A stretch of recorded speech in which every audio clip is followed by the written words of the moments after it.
Good afternoon. I'd like to call this April 5, 2011 meeting of the Buncombe County Board of Commissioners to order. You will notice that we have two folks who are absent this afternoon, and so with the consensus of the rest of the board who is present, I would like to ask permission from them to chair this meeting today. Good. Chairman David Gant is at a lawyer conference and out of town, and Vice Chair Bill Stanley is ill this afternoon. I would ask if you have a cell phone if you have a cell phone in your pocket, if you would please turn it off or put it on vibrate so as to not interrupt the meeting this afternoon. Thank you very much.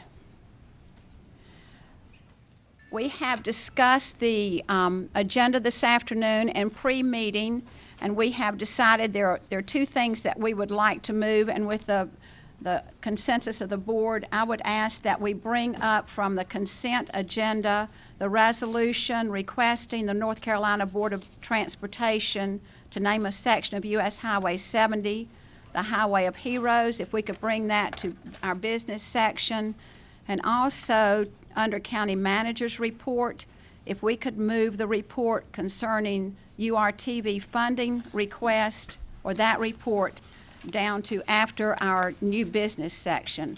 With those corrections or additions to the agenda, do I have a motion that we approve the agenda as presented? So moved. Second. All in favor, please say aye. Aye. Aye. Will you please stand with me as we pledge allegiance to our flag? I pledge allegiance to the flag of the United States of America and to the republic for which it stands, one nation, under God, indivisible, with liberty and justice for all.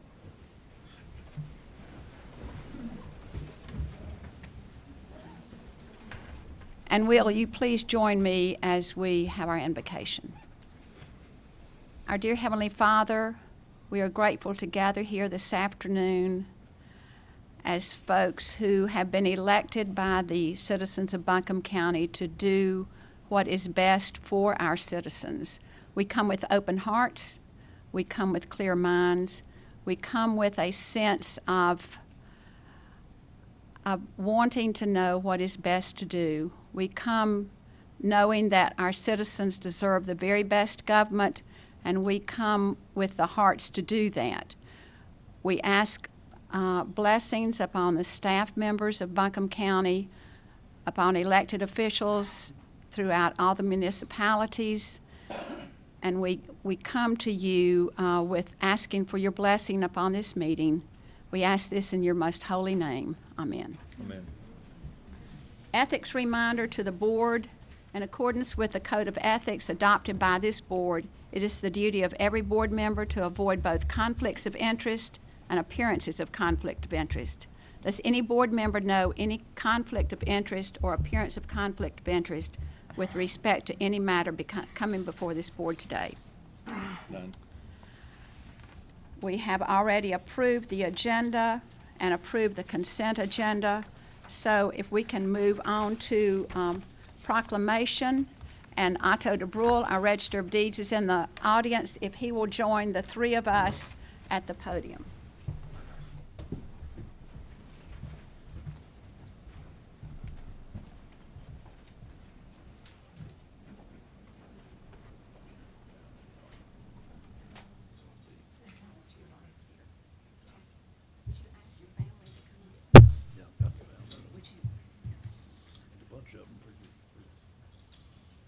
We'd like to ask Otto's family to join him, if they would, please.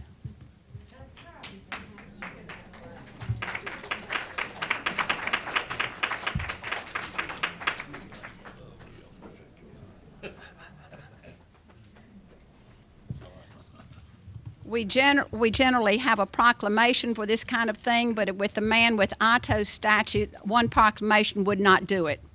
So we all come with words of thanks to Otto for the many years of service that he gave as the Register of Deeds here in Buncombe County. And let me read, we come to present him with this clock which says, Otto Tobrul, Buncombe County Register of Deeds, 1978 until 2011. That is a record. We call him his registership. And he truly is. And I would like for Commissioner Bailey and Commissioner Jones to add anything that they would like to in thanking Otto for his years of service. And then we'd like for Otto to come forward, introduce his family, and say a word or two. Commissioner Jones. Well, I'll be brief, and my remarks are primarily from the heart. So you have set the highest bar, both in terms of public service and dedication, and the team that you built with your staff there, and you will. There's no replacing you, and we have so much admiration for the quality of work that came out of the Register of Deeds while you were there, the quantity. We appreciate the revenue you generated for us, and but most of all, we appreciate your heart of public service. And on a personal note, thank you for all the kindness and encouragement that you've shown me over the years. So, thank you so much. Thank you. Thank you.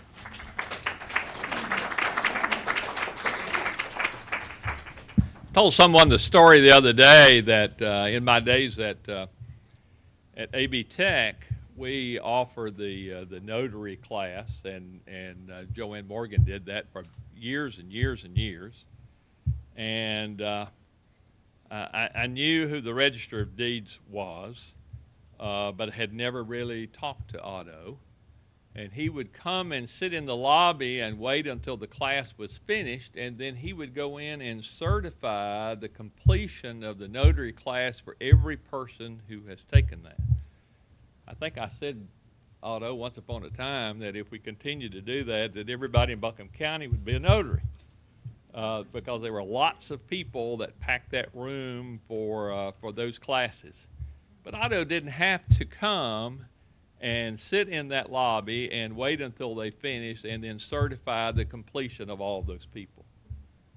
The good thing for me is that sitting there, I got to know him. And we would talk as I would be passing through about the politics in Buncombe County, about the good things and the things that we needed to be doing. And he encouraged me over time to have an interest in Buncombe County politics, and in particular in being a commissioner. So from that, I looked at him as the senior political person in this county. I appreciated his direction. I appreciated all of the good things that he said to me and all the encouragement that he gave to me. I appreciated him being Otto and let me drop into his office whenever I wished, and he would offer me a seat and offer me encouragement and offer me advice. I think it's difficult for many of us who've been around a while to know that he's not in that office. But I know that he is retiring while he has health, and I wish him the very best in all of his years to come, and hope that he will enjoy his retirement and enjoy his family. So Otto, thank you very much for all you've done.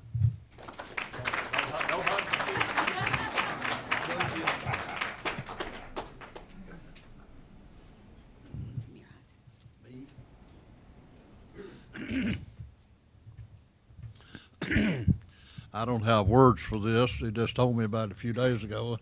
And it usually takes me about a week to write a speech, so you'll excuse me if I didn't bring a speech with me today. But I know 33 years seems like a long time to somebody. It used to seem like a long time to me, but it's the 33 years in the Register of Deeds office went by. It don't even seem like 10 years. And it's because I enjoyed every day of it. Well, I see every day except I think one day I might not have enjoyed it. But I appreciate all the kindness of the commissioners. They've been good to me over the years. and they've thanked me many times for the profit I made all 33 years right. for the county. Appreciate it. But I did it with a good staff, had an excellent staff. But the commissioners and the county commissioner, the county manager, Wanda Green, for all of you that don't know it, I've been here under about 5 county managers. You got the best one we've ever had sitting back there in Wanda Green. Wanda, I appreciate all your kindness and your help. She's one of the most professional people I've ever worked around. And I just had to say that. I worked in a lot of commissioners, and we've got a good commissioners board right now. I hope to goodness they don't go up to 7 and I only get to vote for 1. Now, that's crazy. I want to vote for all 7 of them or against all 7 of them. But again, I appreciate what all of you have done for me. I appreciate my family being here today, my son David, and my daughters Tammy and Robin, David's wife, and my granddaughter, one of them, I've got one that's not here. And did I miss anybody? No, you got Debbie. Well, I'm saving the best for last. And my wife of 50-some years is Jackie. And don't ask me how many. It's either 2 or 3, but I've forgotten. But but I do thank you, and I thank you for recognizing me and my family today. And God bless all of you. Thank you.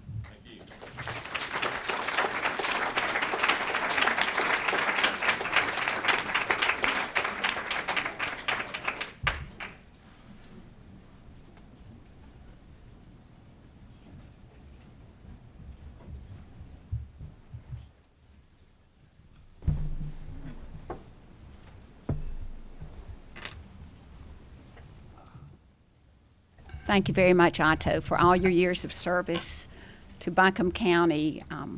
We will miss you, but we know that you'll be around if we need you. We appreciate it so much. Thank you, sir, from the bottom of my heart. Thank you.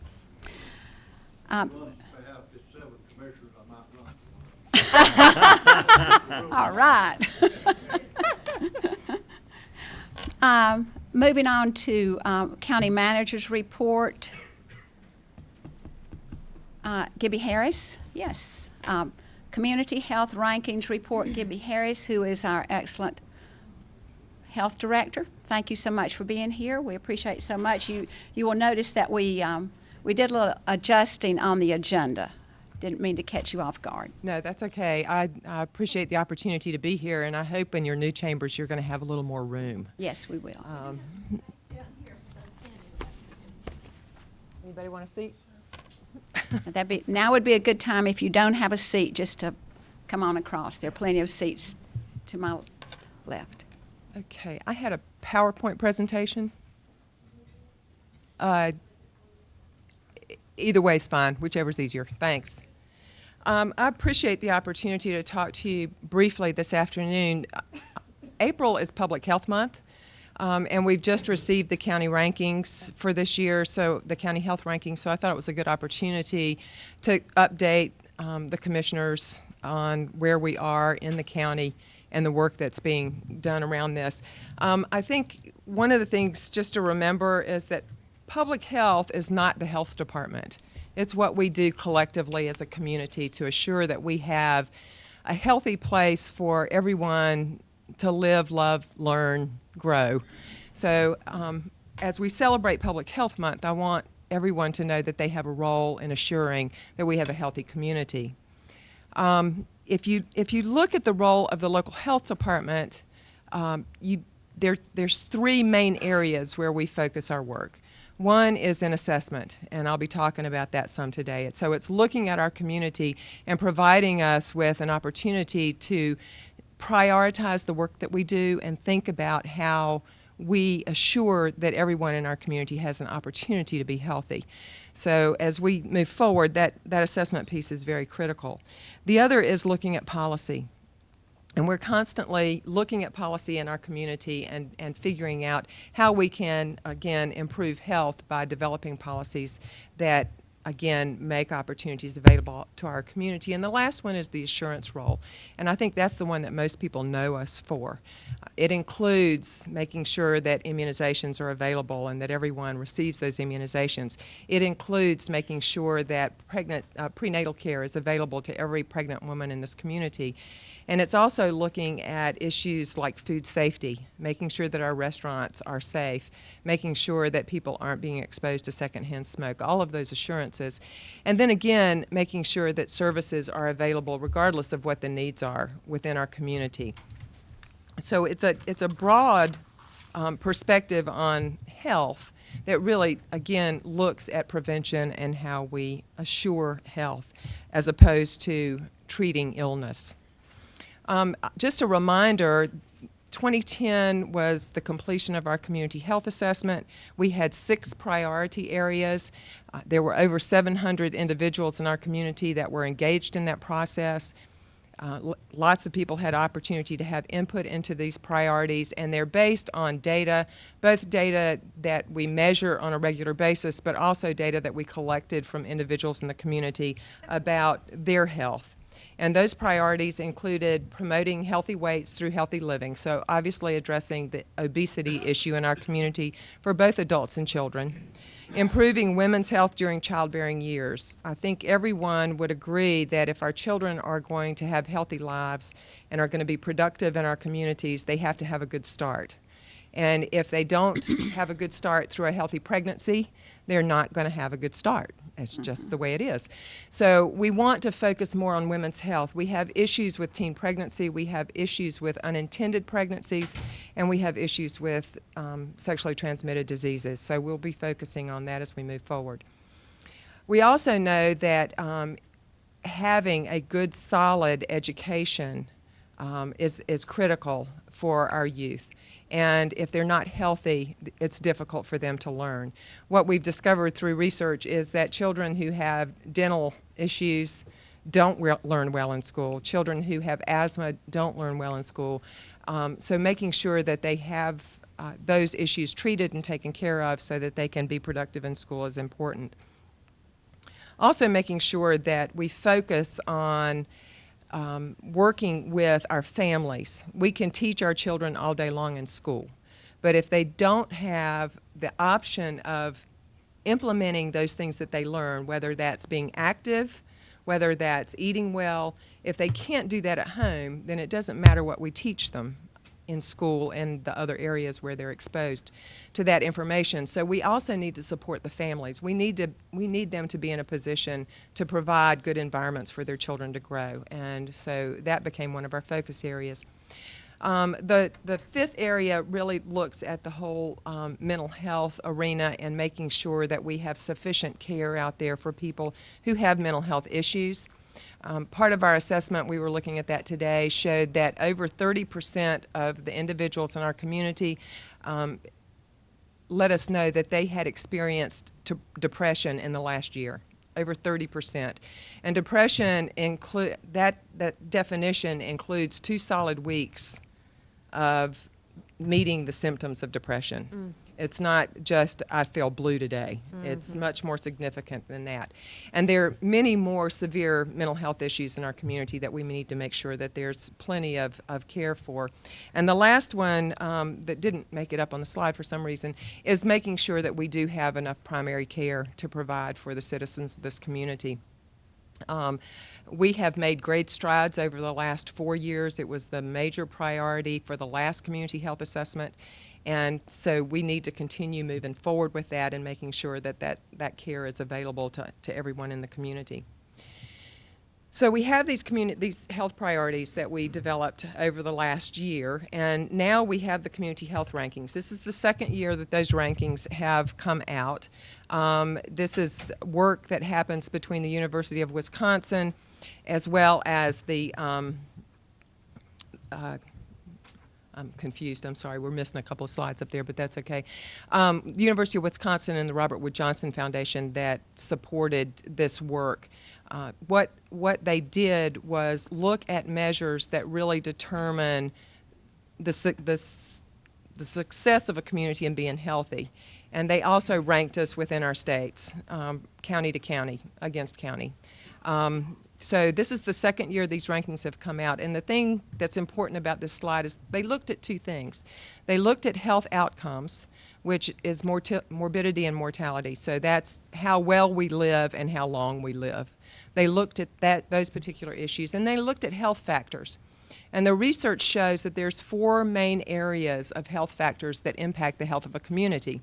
The first is health behaviors. The second is clinical care, social and economic factors, and environmental health. I mean, the physical environment as a whole. They ranked these, they weighted these based on how much they influence the health of a community. As you look, people think of the health of a community by how many people have a doctor.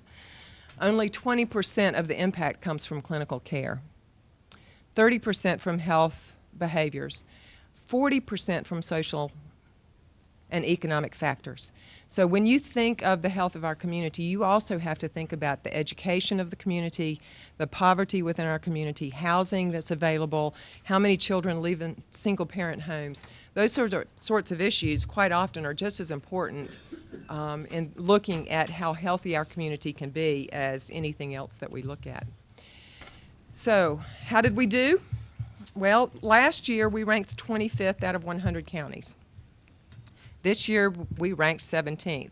As you can see in that map, you can't read that really well, but the lighter counties ranked in the top 25%, and the darker counties in the bottom 25%. And as you can see in the western part of the state, we have a mixture of counties. So we have neighboring counties who have more difficulty than we have. Some of that's due to the wealth of the county and the resources that are available. So we look forward to working within our region to bring all of us up.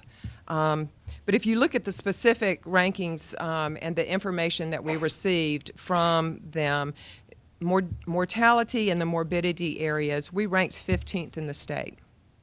So we did okay in that arena. But again, this is the current health of our community. So 15% around mortality, 35th with morbidity. So there's quite a few people in our community who are not living as well as they could. Work for us to do. And you'll see, you see the little red sad faces. Those indicate areas where we do not meet the national benchmarks. So just something to pay attention to. And on the next slide, you'll see those health factors. This is the good news. We ranked 3rd in the state on health factors. This is our future health. These are things that we have in place that will make our community healthy. So we ranked 3rd in the state, which is not bad. That's actually pretty good. But if you look again at the faces, the majority of them are red, which means nationally we do not do as well as we would like to do. And part of that relates to the fact that although we rank 17th in North Carolina ranks 35th in the country out of 50. So it's all sort of relative. You have to look at the big picture. There were several areas where we have done well, and those are the green faces, but plenty of areas where we have work to do. If you'll look, adult smoking, we're still way above the national benchmark. If you look at sexually transmitted infections, we're 3 times the national benchmark. Teen birth rates, again, more than double. When you look in the social and economic factor area, we are below the national benchmark in all of those arenas. So we still have significant work to do. I think the good news is that Buncombe County has continued to improve. There are lots of partners in the community who contribute to this and continue to stay engaged and involved with us as we continue to try to improve the health of our community. And I think that's the main message for us. We have made strides. We've got a long way to go. And it's important for us to remember that it's the leaders in this community who can make a significant difference, and it's the community as a whole. Individuals can contribute to their own health, but if we're not healthy as a community, it will be more difficult for them to be healthy. So we appreciate the leadership that the commissioners provide in this arena and look forward to continue working with you through the years. Thank you.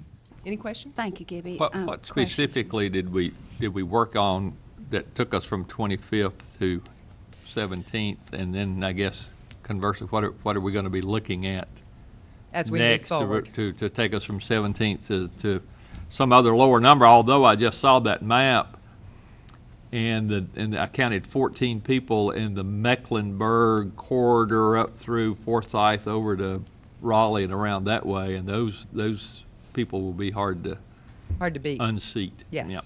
Yes, they will be. And again, it would be nice to be number 1 or number 10 or number 5. But I think if we benchmark ourselves against ourselves, we're probably better prepared to move forward. Some of the areas where we made improvement last year and some of the things that affected the data, it's a little challenging because they changed some of the measures from last year. So I think that helped us some. Areas where we did make improvement, I think adult obesity was one of those. What they measure in here is adult obesity, and we are above the national benchmark with adult obesity. The challenge for us, if we look deeper into the data, is that does not include those in our community who are overweight. So if you add the overweight to the obesity, that's about 50% of our population. So it looks like we did better in here, but it's not as good as we would hope it to be. Some of the other measures that they changed helped us some and might have brought us up some, but I think in some cases they brought others down more. So I'm not sure we can celebrate. We can celebrate. 25th, 17th is good, but I still think we have a ways to go, some work to do. I think one of the very good things that we do have to celebrate is that we have a lady who is directing this department who has become the face of health in Buncombe County and always portrays what needs to happen, what is happening, what needs to happen, and where we're going to get to be at a better place. And so I really appreciate that. I am pleased to serve on the Board of Health and see every month the work that she and her staff do in that direction. And the direction that they take is based on what needs to happen in Buncombe County. And I think that's very important, and I personally want to thank you for that. Any other questions from the board? I just have 2 real quick ones. Kind of being a little geeky. First of all, do you think they've landed on what they're going to measure at this point, or do you think there'll be some We tweaking? hope so. Okay. What we've heard is that they knew they were going to be tweaking this year because some of the data that they looked at last year, they had difficulties nationally. That's part of the problem with this. There's only so much data they can look at that gets Sure. measured in every county or Right. that is available in every county across the country because this is done for every county in the United States. We're hoping that they have settled on the data that they're going to Okay. measure because it will make it easier for us to follow over time. So the answer to that is we hope.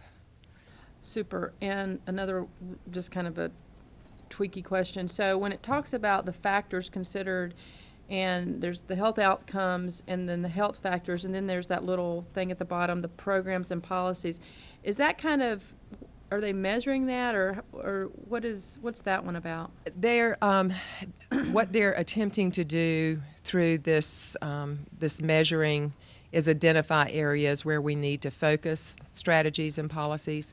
And on their particular website, if you go to one of these areas, I see. they have listed best practices that you can look at and determine whether they would work well in your community. Oh, okay. So they're trying to relate best practices to the measures that they've chosen to follow.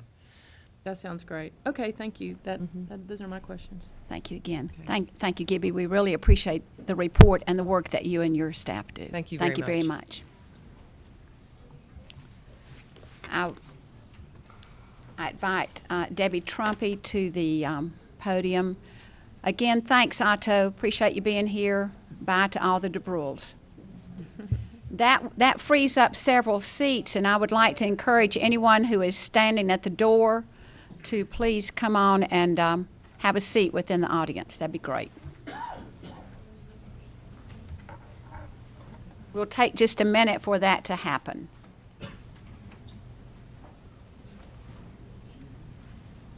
We have plenty of seats over this way. If you all would like to move on over this way, that'd be great.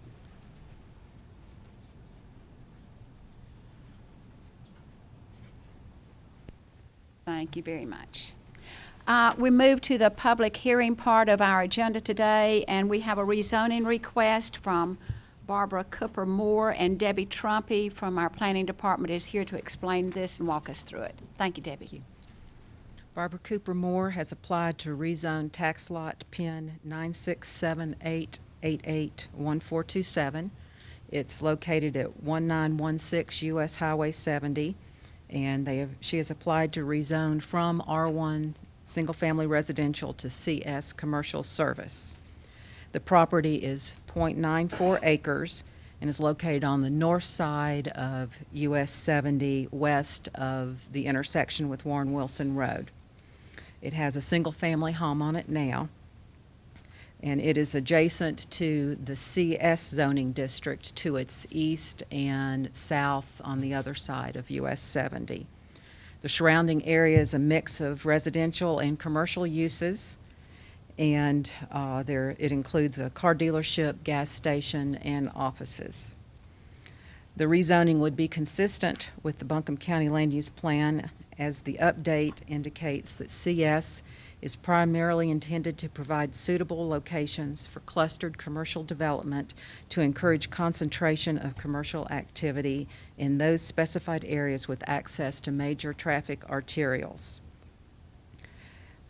The rezoning would not be detrimental to the owners, adjacent neighbors, and surrounding community, as it is adjacent to the CS zoning and is in the vicinity of a mix of commercial uses, and the Planning Department recommends approval of the request.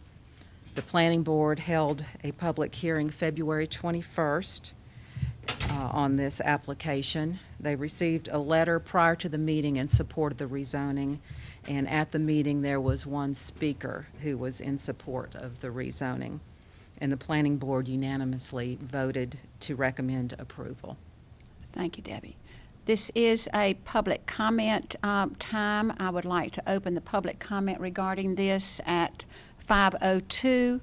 Are there any folks who would like to speak regarding this rezoning request? Yes, sir. If you would please state your name and where you reside. Yes, I'm Stephen Moore. I'm the husband of Barbara Cooper Moore, who is a nurse manager at Mission Hospital, and she's unable to be here today to attend this meeting. Thank you for considering this agenda item. And I only add one thing to what Ms. Trumpy has already said, that of course, as you have already been told, it fronts U.S. Highway, Federal Highway US 70, and the latest North Carolina Department of Transportation average daily traffic along that corridor is 17,000 vehicles in a 24-hour period. And everything else, of course, is just fine. And we appreciate you considering this item, and we look forward to your approval. Thank you, sir. Thank you. Are there other folks who would like to speak during this public comment? Yes, sir. My name is Dave McMahon. I'm a real estate broker with J.D. Jackson Associates, and I'm assisting the Moores in the sale of subject property. Your pre-board data sheets and what Ms. Trumpy said pretty much states all the facts, but there's a couple that I would like to point out specifically. From the subject property west to the city limits of Asheville, which is a little under 2 miles, there's only one other R1 property that fronts on Highway 70. Going from subject property east to the town limits of Black Mountain, if you exclude the backside of the Lower Beacon Village, there's approximately 10 R1 tracks. So converting this to CS just really makes it more compatible with all the things around it. Okay. Thank you, sir. Any other folks like to comment during this public hearing? This is a public hearing. Anyone? Seeing none, yes, sir.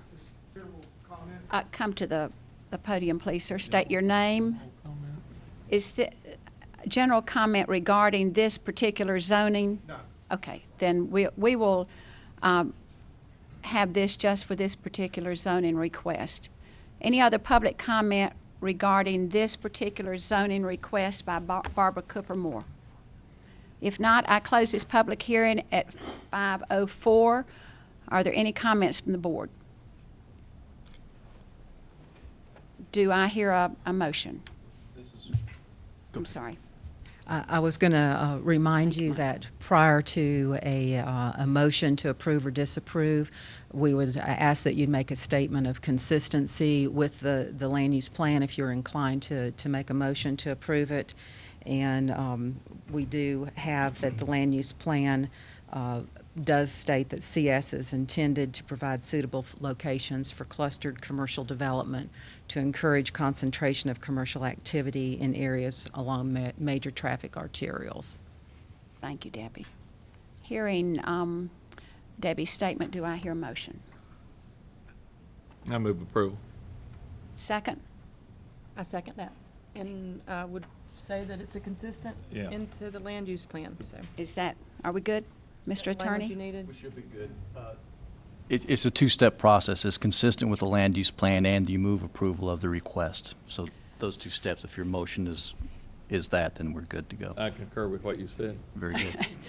May we vote on the motion that it is consistent with the land use plan? All those in favor, please say aye. Aye. Opposed?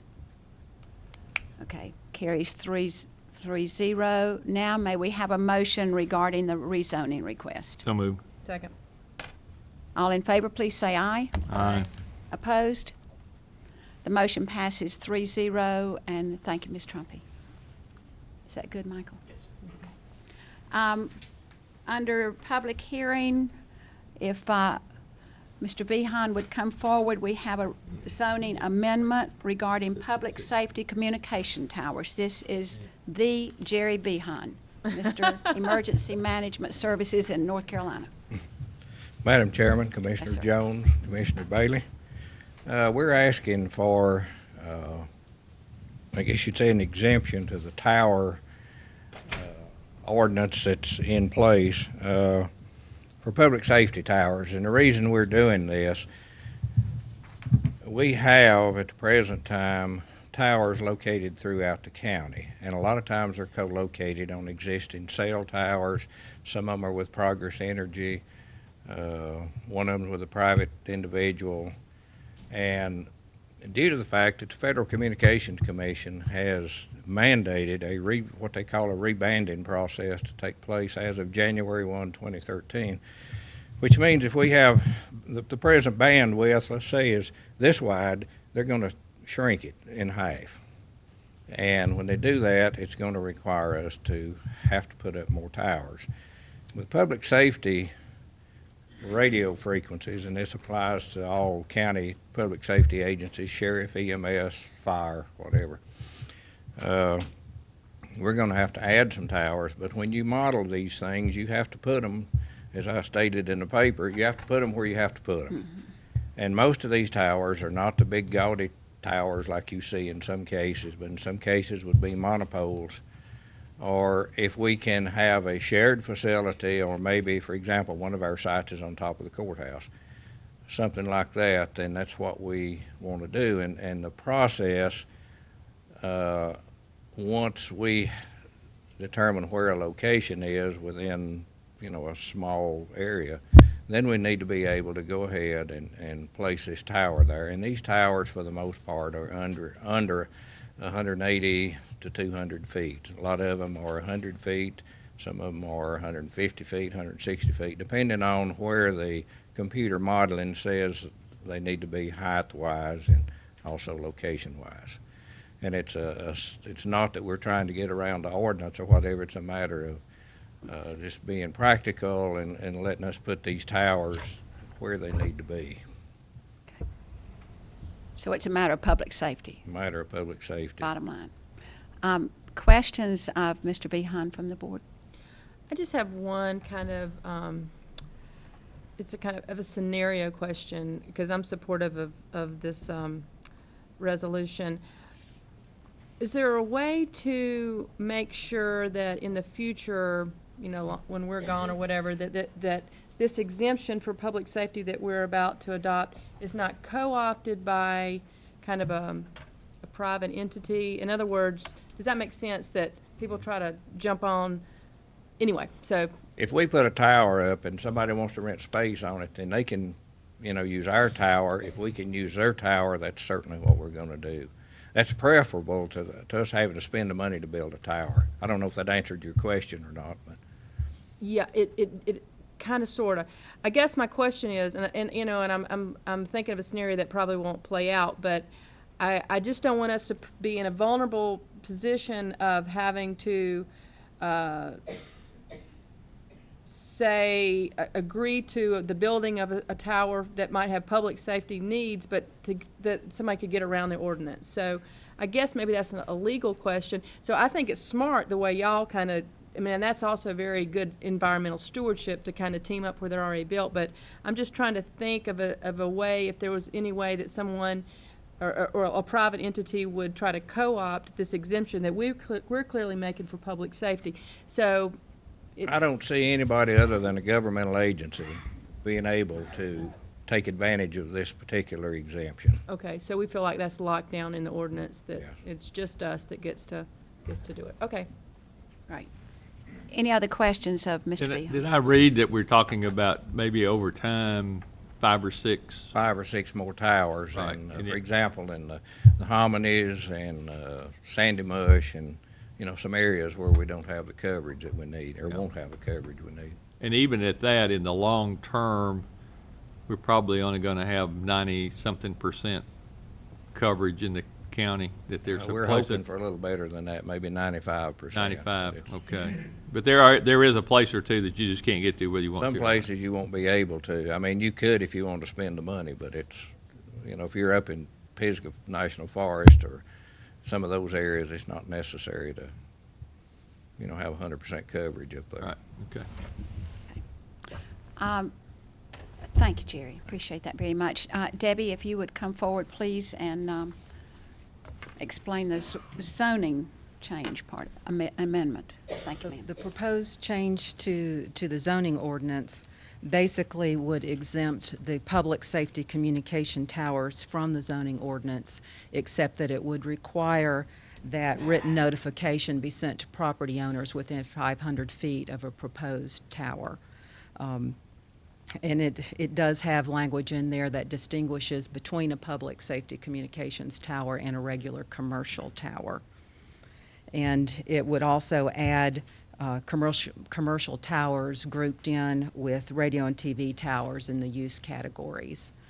But basically, it's because the towers need to be in pretty small areas in order to see the other towers that they're communicating with.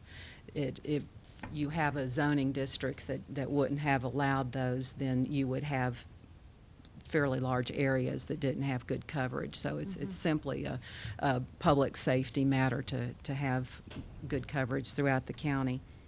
The Planning Board held a public hearing February 21st on the proposed language. They received no public comment on it and voted unanimously to recommend approval of the proposed ordinance change. And as far as consistency with the land use plan, the land use plan introduction says that it's meant to help manage growth in a manner that's mindful of capacity to provide needed infrastructure. And these public safety communication towers provide vital services such as E911, and the needed upgrades would ensure public safety. Thank you. Any questions of Debbie? If not, this is a public hearing, and I will open the public hearing at 5:14. Are there members of the public who would like to speak on this matter? Yes, sir. Thank you, Madam Chair. Jerry Rice from Canner. Question on the towers. Once they're installed, can some private people put their information on it? Because it might be that in the future that you might want to say, well, we can raise revenue. So let's change the language again and go the opposite direction. So then what do we got to look at? There's a big debate over this tower business back some time ago on what it looks like. The other question, I know public safety is the issue, and I admire Jerry for what he does. It's a great job and a good service, but I'd like to know what the financial impact this is, because we just bought a spot and paid some good amount of money for it and upgrading it. But what is the cost of all this now and in the future? Thank you, Jerry. Yes, the gentleman in the back, please.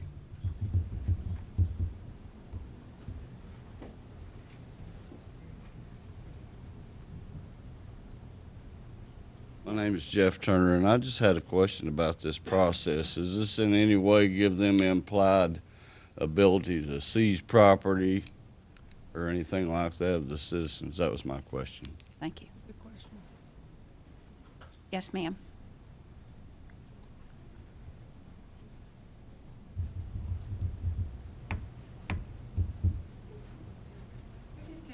If you'd come and state your name and where Hi, you live. Cheryl Wolf. I just have a small question. I do believe this place is up and down, and that we are not covered. And the big thing, probably for everybody, is safety. Weather Channel, local information news, things like that that have to get out to policemen, firemen, and to the local public that a tornado's coming, whatever, and that we are not covered appropriately without the towers.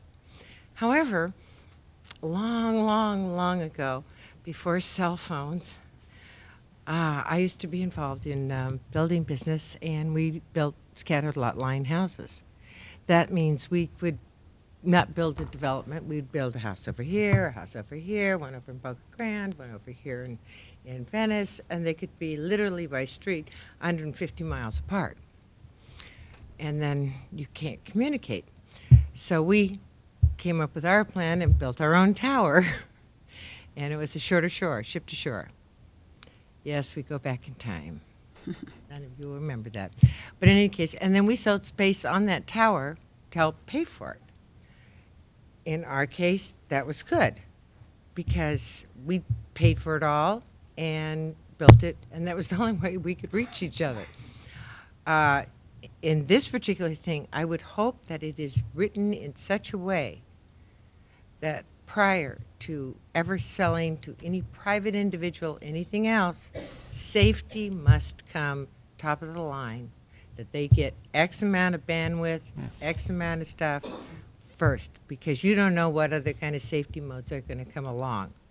Otherwise, you could have, Jerry's Pizza over here, he's got bandwidth, and someone's got bandwidth, the microphone's got bandwidth. You can creep into that little thing. But if you write it in such a way that you put safety as your basic issue, and then if you have free space, keep it low. Thank you, Cheryl. Any other comments?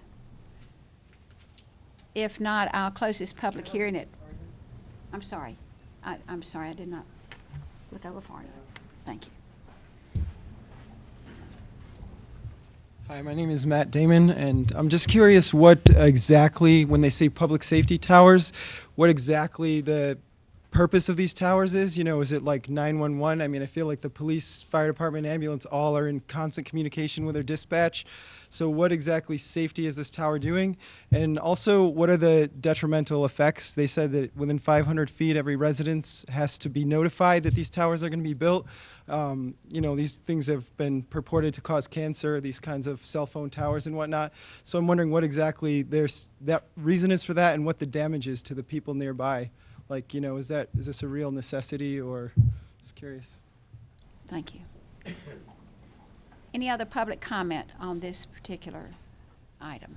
If not, I'll close this public comment at 5:19, and I will ask Debbie, and if Jerry needs to join her, there are several questions that have been raised. If you could zero in on a couple of them, or any that you can answer, I appreciate it. I know there was a safety concern. Will property be seized to build these towers? What's the real purpose of them? Just several questions. Property would not be seized to build these towers. We will go out and negotiate with a willing landowner to have those locations. There will be no property seizures. We will negotiate with willing landowners to locate the towers. as far as negative health impacts go, the notification was not really intended because of that. We don't have any statistics that support that there would be such an impact, but it's just to let adjoining property owners know that something's happening in their area and to give them a little notification. And that was something that the planning board wanted to put in there just to make people aware. Thank you. Mr. Behan, were there other questions that you, as you were listening to them, you? Can't remember what the I other can't- questions were. One was just the Oh, we're talking about the types of communications. Right, This yeah. is for Thank you, hon. EMS, fire department, law enforcement, the regular emergency services. It's for their radio system or systems. We have more than one. And they're all linked together, and that's this, what they call public safety radio frequencies. Right. Thank you, sir. Yeah. I'm sorry, the frequencies that we're talking about are in use today. It's simply to expand the coverage that we currently have. Coverage, while all the equipment does have communication, it's very weak in certain areas. And with the federal mandate to narrow band, like Jerry mentioned before, it's going to decrease that coverage. That's why we need more sites. Thank you very much. Are there questions of the board of any of these folks? If not, I understand this is a two-part process, Mr. Attorney. Could we have a motion regarding the consistency of this request in regard to our land use plan? So move. second. All in favor, all in favor, please say, I'd like vanilla, please. Chocolate, strawberry. All in favor, please say aye. Aye. Aye. Any opposed? Now do we have a motion concerning the zoning request? Move approval. Second. All in favor, please say aye. Aye. Aye. Aye. Any opposed? Both motions carry 3-0. Thank you very much. Moving on to new business, I see Ms. Stone next in the line, and this is resolution in support of human service consolidation, and Mandy Stone is our assistant county manager and in charge of human services, human services, DSS, and she's Thank you, wonderful. Commissioners. I come tonight to seek your support on some potential legislation that we've had an opportunity since the year 2005 to be a leader in the state, to try to build the foundation that brings this resolution forward and this opportunity to us. There's a PowerPoint, if Judy can bring it up very briefly. First slide is just again a reminder when we talk about human services in Buncombe County, from this board's perspective, that's included social services, the Department of Health, Workforce Development, Parks, Greenways, and Recreation, Child Care Services. Also includes the county dollars we expend in mental health and aging, as well as the animal welfare component. The sheriff's responsible for animal enforcement, but we're responsible for the management of the actual shelter and that contract. There are two bills that are currently have been introduced. These are two very positive bills, both in the Senate and the House, and what they basically do is give local counties some flexibility about how they design the governance of their human services. I want to show on the next slide, because I think this is really relevant. Human services is the single largest component of your budget, yet you're provided under the law very little flexibility about how you administer those dollars or those programs or the staff who deliver those services in your community, and that's what this legislation speaks to. If Judy will flip to the next slide, I think this is a really relevant point I want to make tonight, because while we are the single largest component of the county budget at $35.1 million, county funding is a very small portion of the dollars, the programs, the services that are administered for which you do have administrative liability. If you look at that $35 million leverages an additional $410 million in this fiscal year for a total of $445 million that we administer through our Human Services Department. Now, I'm going to interject right there that you may not see this ratio if you go to another county in North Carolina. I'm saying that our folks do an excellent job of leveraging money to bring into our human services budget. If Judy will just jump to the next slide, this gives you a further breakdown when you look at it across the specific departments. And again, other just includes those county mental health dollars that we're responsible for expending, which are about $1 million a year, our animal services contract for the shelter, and our aging services. But again, this slide is showing you that while you have responsibility for the administration of those programs, most of the dollars are federal dollars and state dollars, and you have to date been given very little flexibility about how you can administer them on a local level. Next slide, please, Judy. One of the interesting things in the current economic downturn that the Congressional Budget Office has done is they've taken federally mandated programs, and I know as the economy tightens and we've been challenged across the nation, more and more people have had to rely on some of these assistance programs. I know they can be controversial. I know that there are often comments about whether they are good programs and the people who get them are the right programs or they're delivered in the right way. And I just want to again make the point tonight that those decisions are made on a federal level, that we don't have any control over expanding entitlements, who's eligible to them, or what services they include, yet counties in North Carolina are responsible for administering them. The Congressional Budget Office actually, in the last 2 years, assigned what they call an economic impact to the dollars that come into these to any community related to these programs. And I just want to say, if you look at the $445 million in federal and state programs that we administer, they leverage $572 million a year in economic impact in Buncombe County. I think that's an important slide because part of what I want to talk about tonight is the scope and breadth of your human services departments and the responsibilities counties bear with very little control. And I think the two bills that have been introduced afford counties some additional control. If you don't mind, Judy, skipping to the next slide.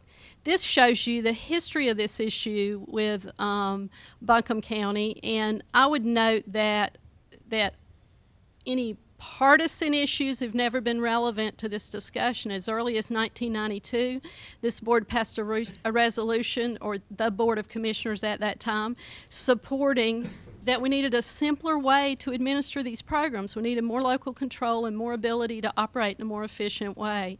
Passed a similar resolution in 2006, 2007, and I bring to you again tonight a resolution in 2011.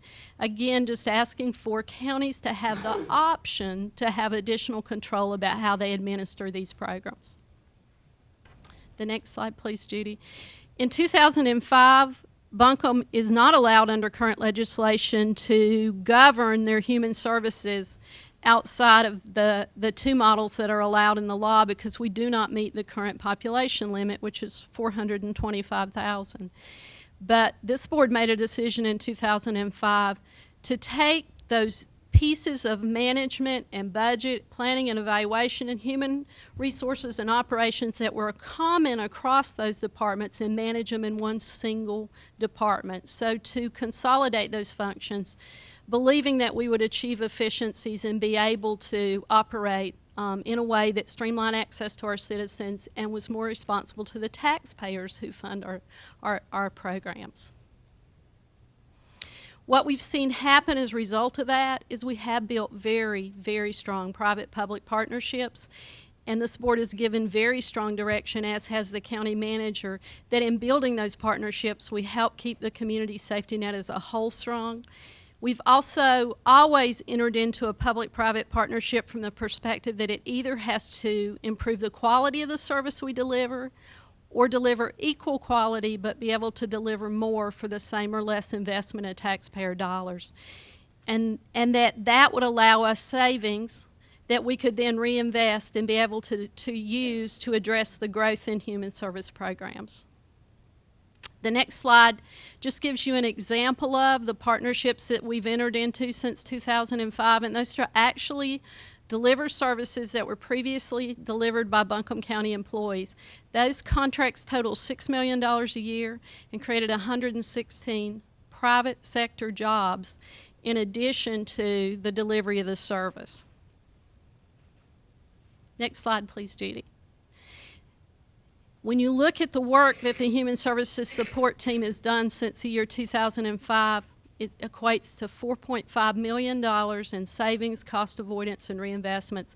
Those are dollars that would have been required under current federal and state mandates to have been spent out of the county fund balance, that we were able to increase efficiencies, purchase services, reinvest and redirect those dollars to core services and avoid that additional cost to taxpayers.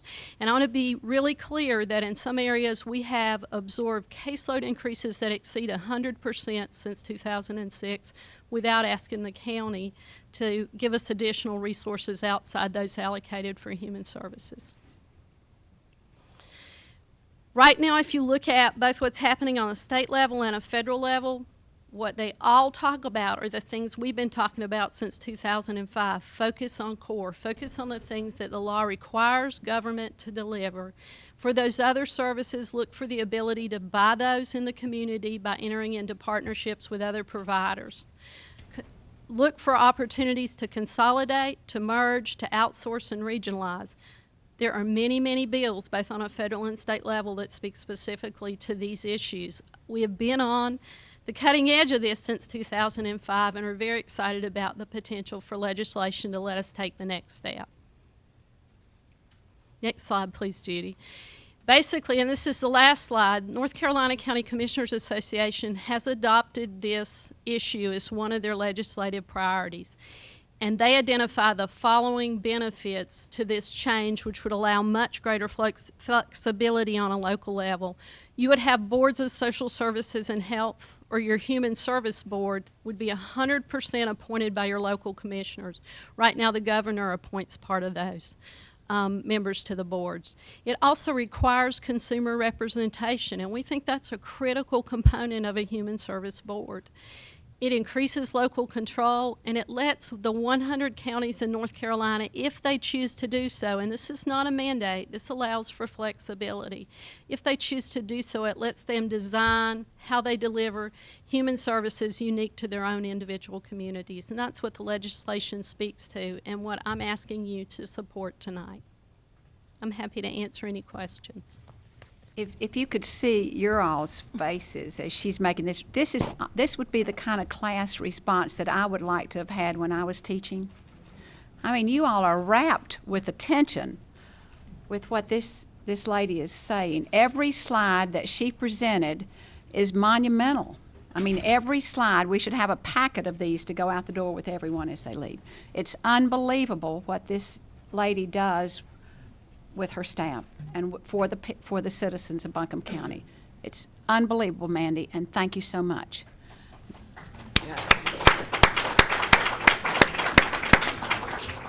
Are there questions from the board? Oh, you know I've got I know. Okay, I guess the first question is, does this legislation define human services? Because I couldn't help but almost giggle the idea that like animal welfare was under is part of human services. I mean, I would agree with you, and that is a local decision, although there are lots of research that supports child abuse and neglect and animal abuse and the relationship between those two, but I won't go there.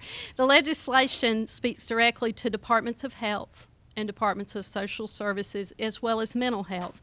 And we are a county that meets the population gate that we at some point could choose to be a standalone mental health system and blend all those services. I'm not saying we're evaluating that, but that's what the legislation allows.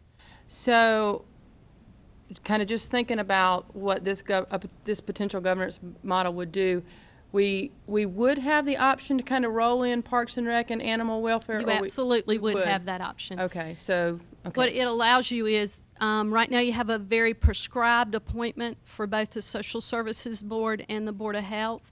This allows you to appoint one single human service board that does, there are some requirements around the qualifications, particularly on the Board of Health side, but it's one consolidated board that governs health and social services. So really, this legislation is just about making the however many boards we have now into one board. They're having the option to do that going down the road. I think it is about, that's what the legislation's about. I think the model that this county has endorsed is about how we make those services streamlined for citizens. And I know we've talked a little bit about this, but the redesign of the Cox Building, which will be a human services center, will be a totally seamless human service system. You'll check in a coordinated way, and you'll receive services in one site in a coordinated way. Yeah, I think the proof's in the pudding in terms of the benefits to our community of these places that we've kind of gotten better at customer service and in service delivery because of the approach of consolidation, streamlining. That I think is just like Commissioner Peterson said. It's really fantastic. So I in principle, I'm not against supporting this legislation, but I just feel like I really want to be in the record, going forward, that my support of this resolution for this legislation does not equate to my support of the next step, because I have a lot of questions about the idea of, basically, in my humble opinion, kind of really reducing the scope and the authority of the Board of Health. I think that's part of what would happen in this without a lot of conversation and going forward. I might can get there. I just want to make sure that those dots are not connected. With my support of this resolution tonight does not equal support of that next step, without a lot more come and going and the stuff. support of the resolution is for a bill that allows a local decision about what's the best way to deliver human services. I think Right. it's more the home rule issue than if this board will decide to take the next step.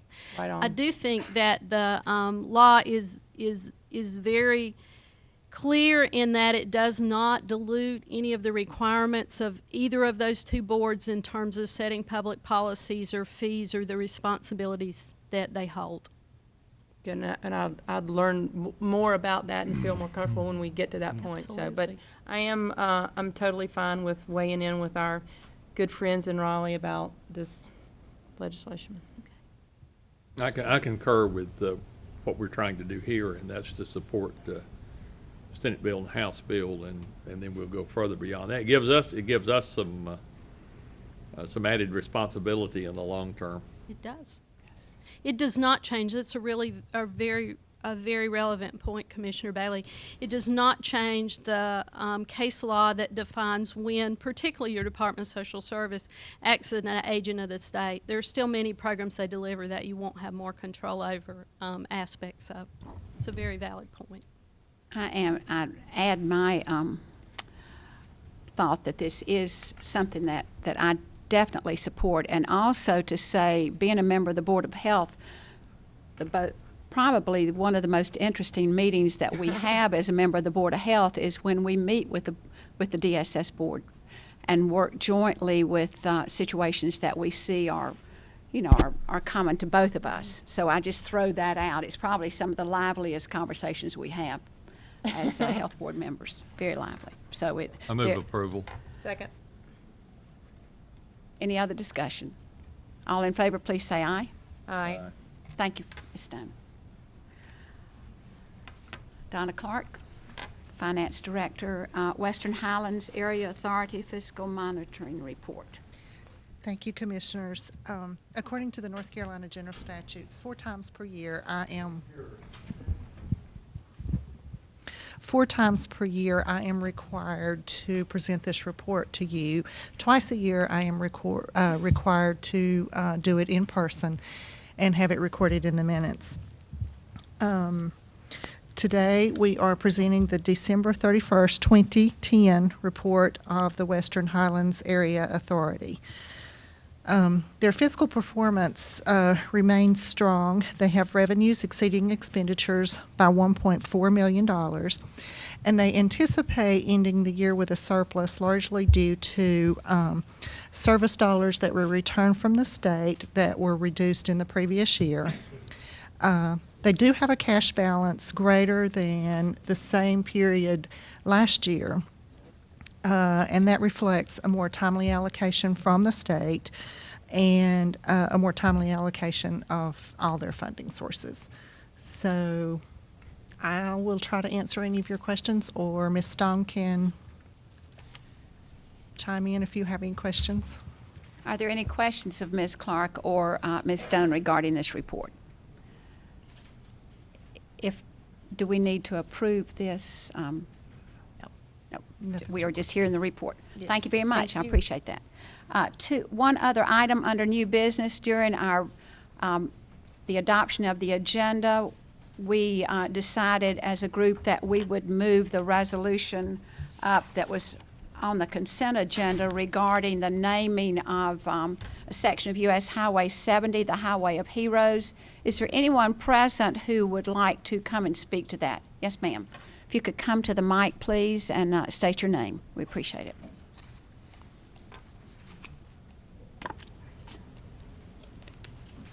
And thank you so much for being here. This is very special. Thank you. I'm Janet Burho Jones with the Swannanoa Business Association, and we have a lot of veterans in our area in Swannanoa. One of them runs a small business and has requested that we partner with several local veteran groups to name a part of the highway from exit, can you all hear me? From exit 59 to Grovestone Road on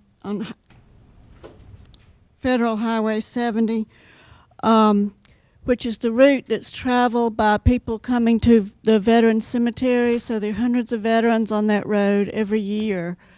The number is in the resolution itself. I don't have it. And that does not count the individual funerals and rites that are held there in the cemetery by the different military branches. So this will mean a whole lot to hundreds of people every year, and the Business Association is interested in it because we want to be noticed in Swannanoa. We have this as something that's very meaningful and that will help, I think, bring our community together a little bit more. Anything that helps unite a community is good for business in that community. And Swannanoa is so different from other communities around it. So we are trying to find our little niche, and this is part of it, is to welcome an awful lot of veterans here. The Vietnam Memorial replica will be in Swannanoa thanks to several veterans groups. September 21st through 26th, and there'll be celebrations that weekend and that week. And last time it came in 2007, there were 4,000 and something visitors. So it really is something that's in great demand. They had school groups and a lot of things going on that weekend. So save the date for the last weekend in September is also our Mill Around the Village Festival. So there'll be a lot going on. So I want to thank you all for letting me talk and for considering this resolution, and I hope you'll yay it. I think if there should be a spokesman for Swannanoa and what's happening there, I think you should be right there. We do have a resolution before us. I notice in the resolution that there were 143 funerals at the state cemetery last year, and of course thousands of folks who attended those funerals, and I think this is just something that is needs to be done, and I would entertain a motion from a board member that we adopt this resolution. Move approval of this worthy resolution. Second. All in favor, please say aye. Aye. Aye. Thank you very much. Thank you. The motion carries 3-0. Now we're moving back to a section from our county manager's report. And I would welcome John Howell to the podium. Mr. Howell is with the Howell Group Telecommunications Consulting Associates. We have asked him to come this afternoon to tell us about URTV, responsibilities there, background. There have been a lot of questions in the last several board meetings regarding URTV, and we are bringing the man back who knows this from 1979, I believe. He's been working in this field since 1979, before some of us were born. It's a joke. Okay, Mr. Howell, if you will. Can you hear me? Can everyone hear John? Well, thank you for having me back. I'm here to give you a retrospective view of the PEG channel issues here in Buncombe County, to update you on your funding levels and some legislative changes that have occurred since I was last here in June of last year. I'm not here to discuss the merits of URTV. That's not my job here, or just the funding. As we've discussed in the past, there are two stages of PEG funding sources from the North Carolina Department of Revenue, and a third that traditionally has come from charter. Let me recap those three PEG funding sources. In 2006, the legislation changed, and state legislators adopted the Video Service Competition Act. At that time, and every year about July the 15th, a local government authority must certify how many certified PEG channels they have. The Department of Revenue has some strict guidelines as to what qualifies as a PEG channel. It has to do with programming, hours of programming. Once that's done, a pot of money that the North Carolina Department of Revenue has established, right now it's $2 million, gets divvied up between all of those channels. Historically, Buncombe County has certified BCTV, your own channel here, and URTV. Any city in Buncombe County could certify URTV. It has fallen to Buncombe County to do. No two cities or the county can certify the same channel. That occurred early on, and what happened was they got half funding, but at the end of the day, everybody got their full amount. So you guys have been certifying URTV. Those monies that come in from the supplemental PEG funds that are distributed by the North Carolina Department of Revenue must be equally divided between the two certified channels. You don't have a choice in how that money is divvied up. It has to be divided evenly between Buncombe County TV and URTV. I'll talk in a moment about the funding levels, but that's the funding process for supplemental PEG funding. There's a second revenue that comes from the North Carolina Department of Revenue, and that's through the PEG subscriber fees. Back in the first 6 months of fiscal 2006-07, Buncombe County had to certify how much money it had received from charter in franchise fees. And this was all done because the legislation in 2006 took away your franchise fees and sent them to Raleigh. We've heard this story before, money going to Raleigh and somehow getting back here the right way. Well, in order for Raleigh to know how much money to send you back, or they hope to send you back, you had to fill out a form, and it was a PEG certification form. And what you said was during the first 6 months of that fiscal year, we received X number of dollars in franchise fee and X number of dollars in PEG support. And that's money that you had been funneling from charter to URTV, or to the PEG channels, I'm sorry, to the various PEG channels. For those 6 months, that amount was around $38,000, a little less than that. So to get a yearly amount, you had to double it for 12 months, and it's about $75,000. The state then said, set up that as a ratio, as a percentage of what your total franchise fees were. Well, that percentage was 5.79. And that meant that going forward, not for anything in retrospect, but going forward, the county had to fund PEG channel operations at 5.79% of the fees that you received from the Department of Revenue. They didn't tell you who to give it to. They didn't tell you when to give it to them or how to give it to them. They said they have to go to support PEG channel operations, and that included your public, your educational, and your government access channel. It could be equally distributed. It could be given all to one. It could be given to two of the three. That was totally up to you. The third funding source was the charter dollars. They've gone away. In 2006, the legislation said that charter could terminate their franchise agreement with the county at the point in time that they were faced with effective competition from another provider. That other provider is AT&T. AT&T is now offering services to a resident somewhere in Buncombe County. I don't know how many, but as soon as they offered service to a resident in Buncombe County, Charter could apply to the Secretary of State, terminate their franchise agreement, and with it went all of the franchise fees that you used to collect. The state began collecting those, and they collect it as a sales tax, the video sales tax that you get some back from them. I failed to mention that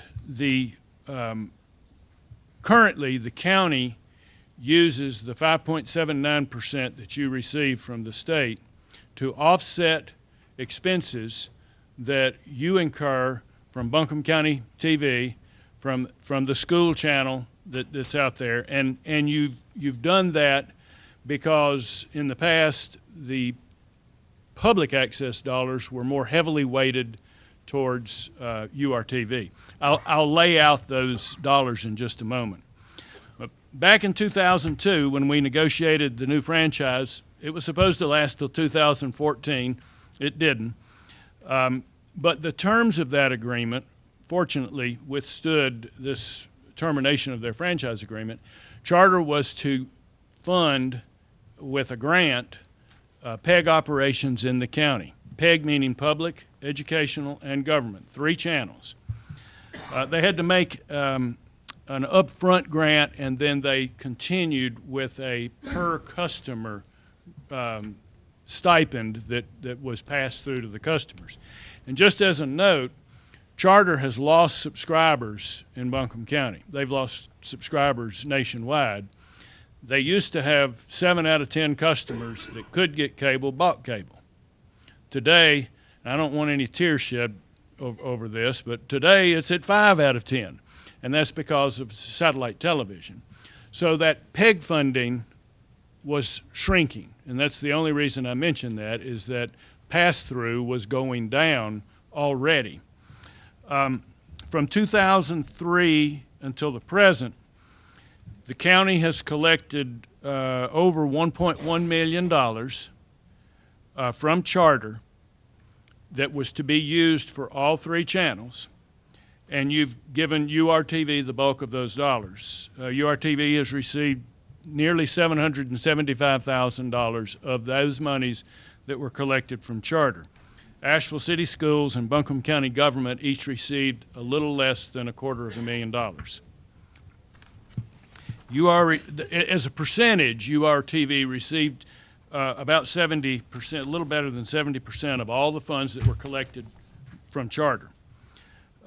It was only until we negotiated the new franchise agreement in 2002 that these dollars became available for PEG, for public access, government access, or educational access. While the franchise was in force, and I think this is just a walk back in history, while the franchise was in force, public access had an opportunity to generate greater revenues by having a greater percentage of programming created locally. And the Public Access Commission had a seat at the table during the negotiations, and they helped us benchmark the hours that they believed that they could produce, and we wrote that into the contract for additional funding. Unfortunately, those additional hours never got produced, and so hence I guess about $500,000 was left on the table that Charter was never required to pay to the county. URTV could have received additional funding from other municipalities in the county. I did not do that research, but best I can tell, I don't believe additional funds of any substance were made from any of the other municipalities. A few weeks ago, the board heard from several of the producers that utilize URTV. During their comments, it was mentioned that the county has received millions of dollars in franchise fees that should have been distributed to URTV. That's an incorrect assessment of what's been collected and what should have flown out the door. Franchise fees have been collected by this county since the 60s. You've always collected a percentage of the gross receipts of the cable operator that was operating here. Back when Miss Toms owned the cable system here, they paid the county 3% of their revenues. When Charter came into play, we moved them to 5% of their revenues. Those dollars, up until 2002, all of those dollars went into the general fund. They went right into the general fund and to be used for the operation of county business. In 2002, that changed, and we instituted some additional funding for the PEG channels. The number that was mentioned, I believe, at least once, I reviewed all of the comments, at least once was $30 million.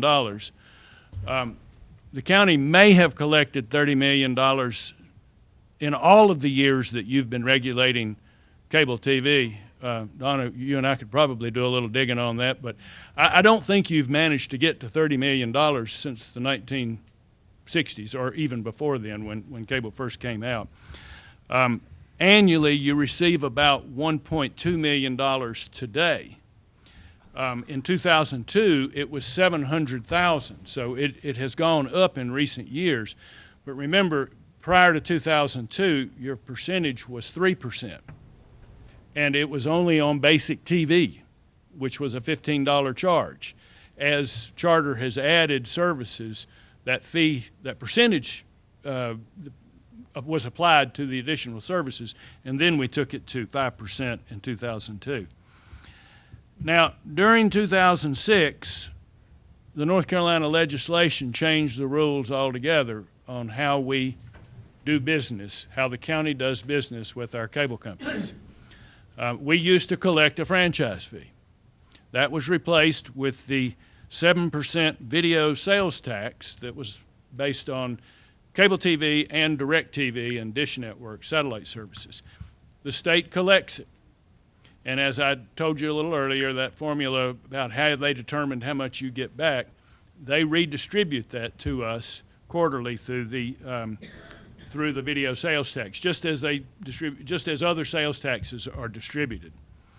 Well, under this new relationship, there's no PEG pass-through from Charter. Let's go back for a moment to the supplemental PEG fund.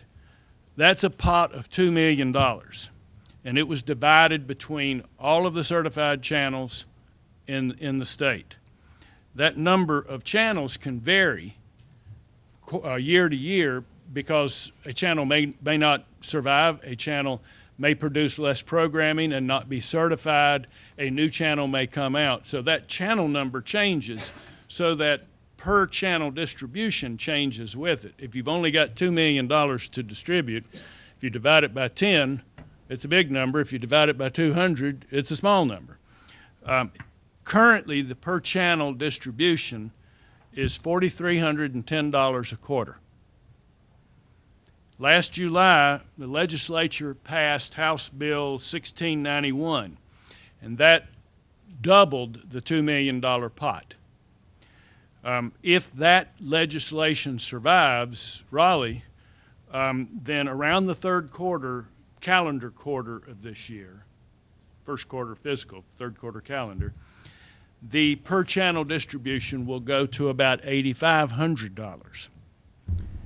That said, there's a lot going on in Raleigh these days, and you can't bank on anything until they're done and come home.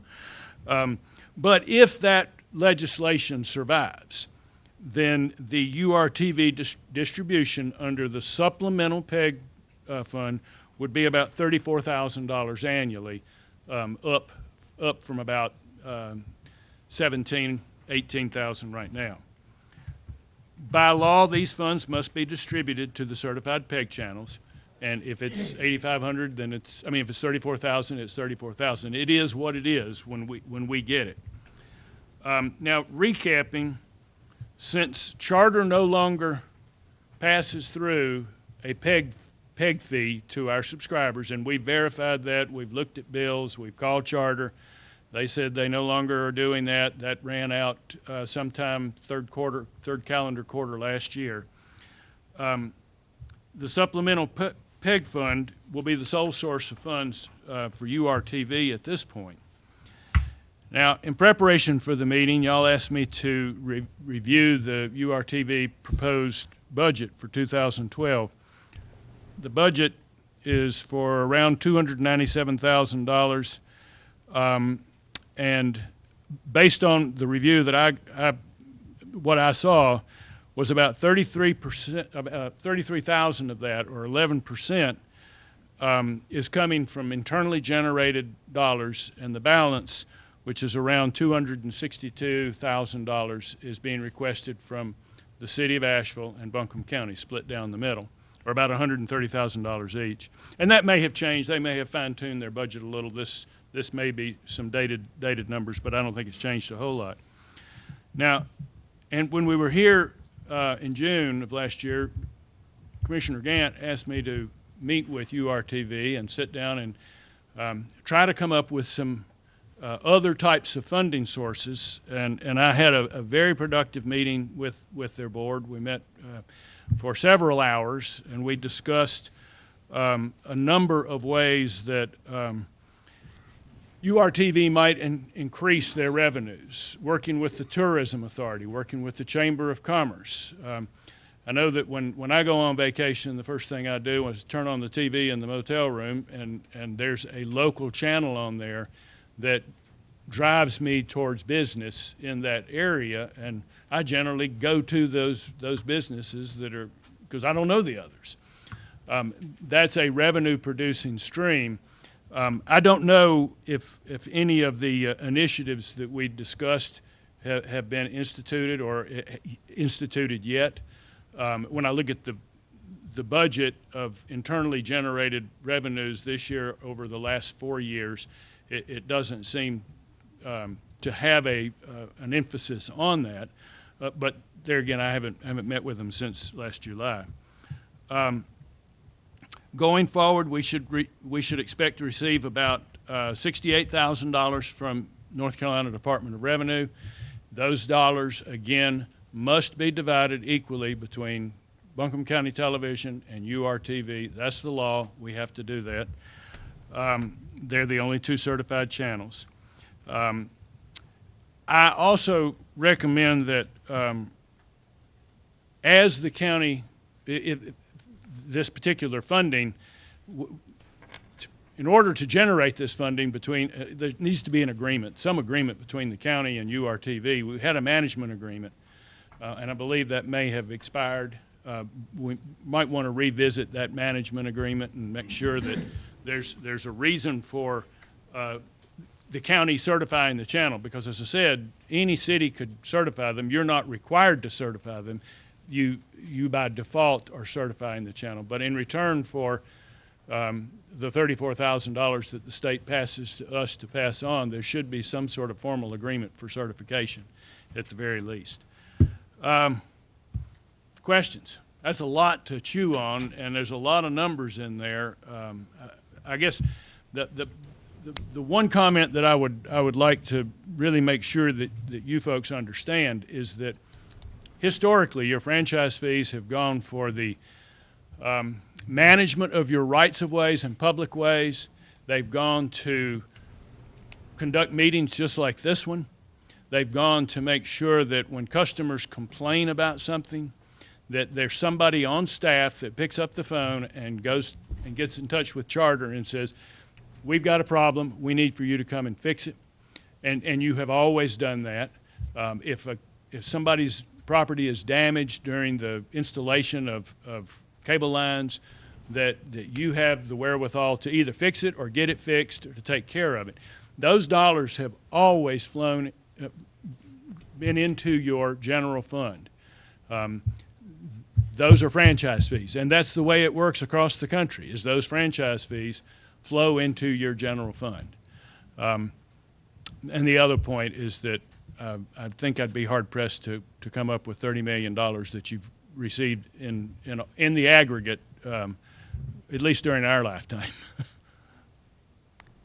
Thank you, John. Any board members have questions of John? Speak to the charter channel that has to be provided.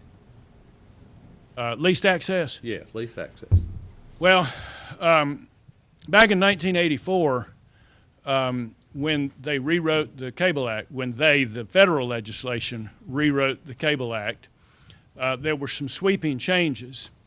And one of the requirements that the Federal Communications Commission, as well as Congress, when they enacted the 1984 Act, they stated that a cable company, and we'll call that cable company Charter since that's who they are here, but any cable company anywhere in the country had to provide leased access channels for anybody to purchase time on.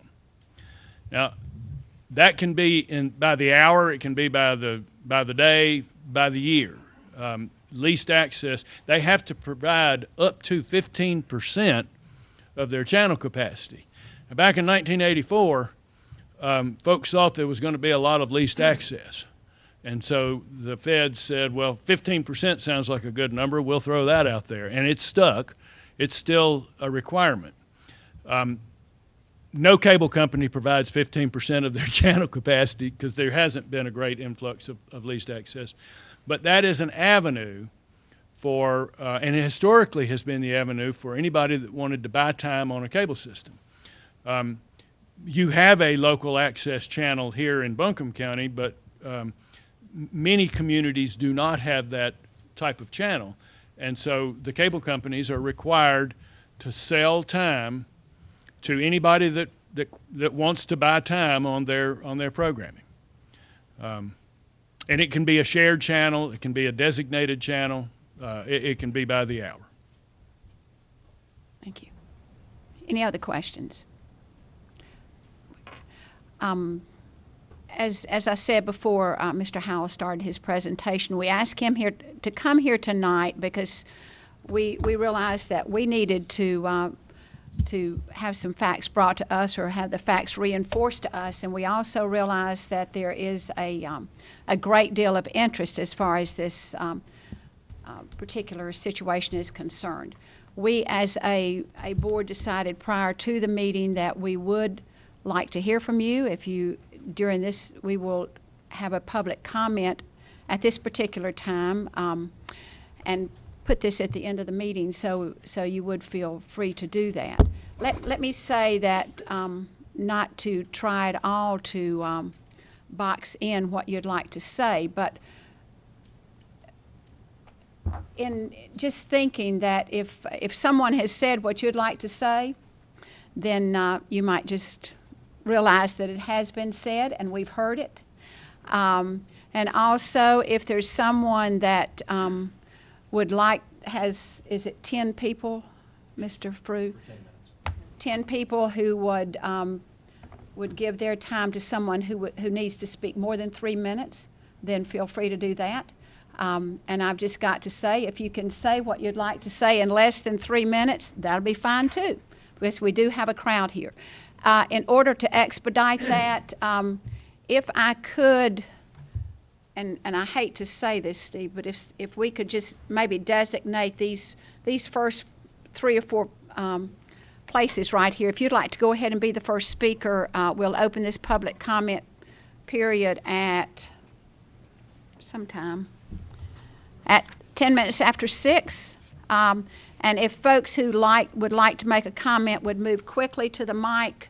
And I see a gentleman in the back. Just have clarification. Yes, sir. Wasn't it 3 people can designate their time to get 10 minutes? Eight for 10. 8 people for 10 minutes. 3 people would give up 3 minutes. No. No. May I please say that these are rules that we have adopted as far as public comment is concerned, and we're going to operate under those rules tonight. And the rule is if 8 people would like to give their time to one person, that one person can speak for up to 10 minutes if they would like to. Now, if you give your time personally to that person, then you have given your time to that person. You have given up your time to come to the mic and speak. So if that's what you would like to do, then please designate that, and we will make sure we make note, perhaps Kathy, of who is giving up their time for the 10-minute speech. Now. Was that just adopted for this meeting? Because I know in the last meeting. No, that has been our rule. Yes, ma'am. It was not adopted just for this meeting. That's been our standing Maybe she rule. doesn't understand it. She can speak for 3 minutes. Well, each person does get 3 minutes. Each person. But the agenda, 3 people would be 9 minutes, so if you want to do 4, But that would be 12 minutes. may I please say, because I appreciate your interest, but these are the rules that we have adopted under our standing rules for commissioners. So let's go ahead and get this I started to say this party started, but maybe that's not what we want to do. The first person who would like to speak, will you please come, state your name, where you live. If you're speaking for yourself, then please go ahead. The lady was first, please, sir. Yes, ma'am, if you'd come up. You're speaking for yourself. I'm speaking for myself. My name is Dixie Barkdahl from Weaverville. Would you speak up, please, ma'am? Yes, I'm from Weaverville. Okay. Dixie Barkdahl, and I have a show basically on corruption on URTV.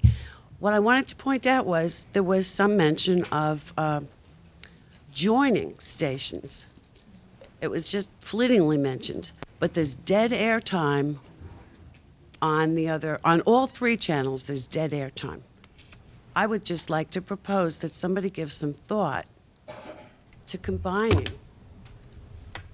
Combining is happening all over the place to save money. Mandy was talking about doing it with her whole department and how much money it saved.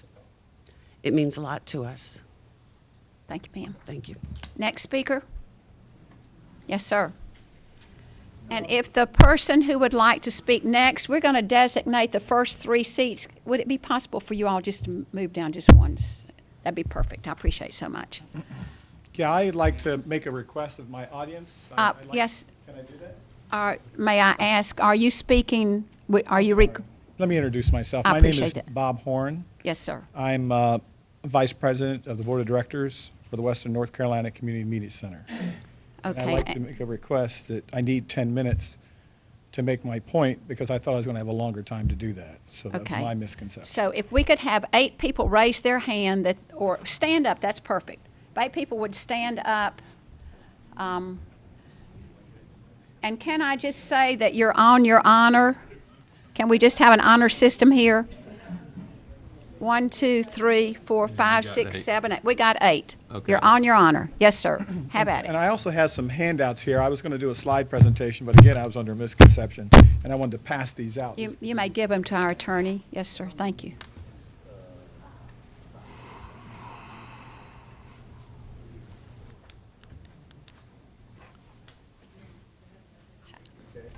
I have a few left for anybody that doesn't have one, so just pass those around.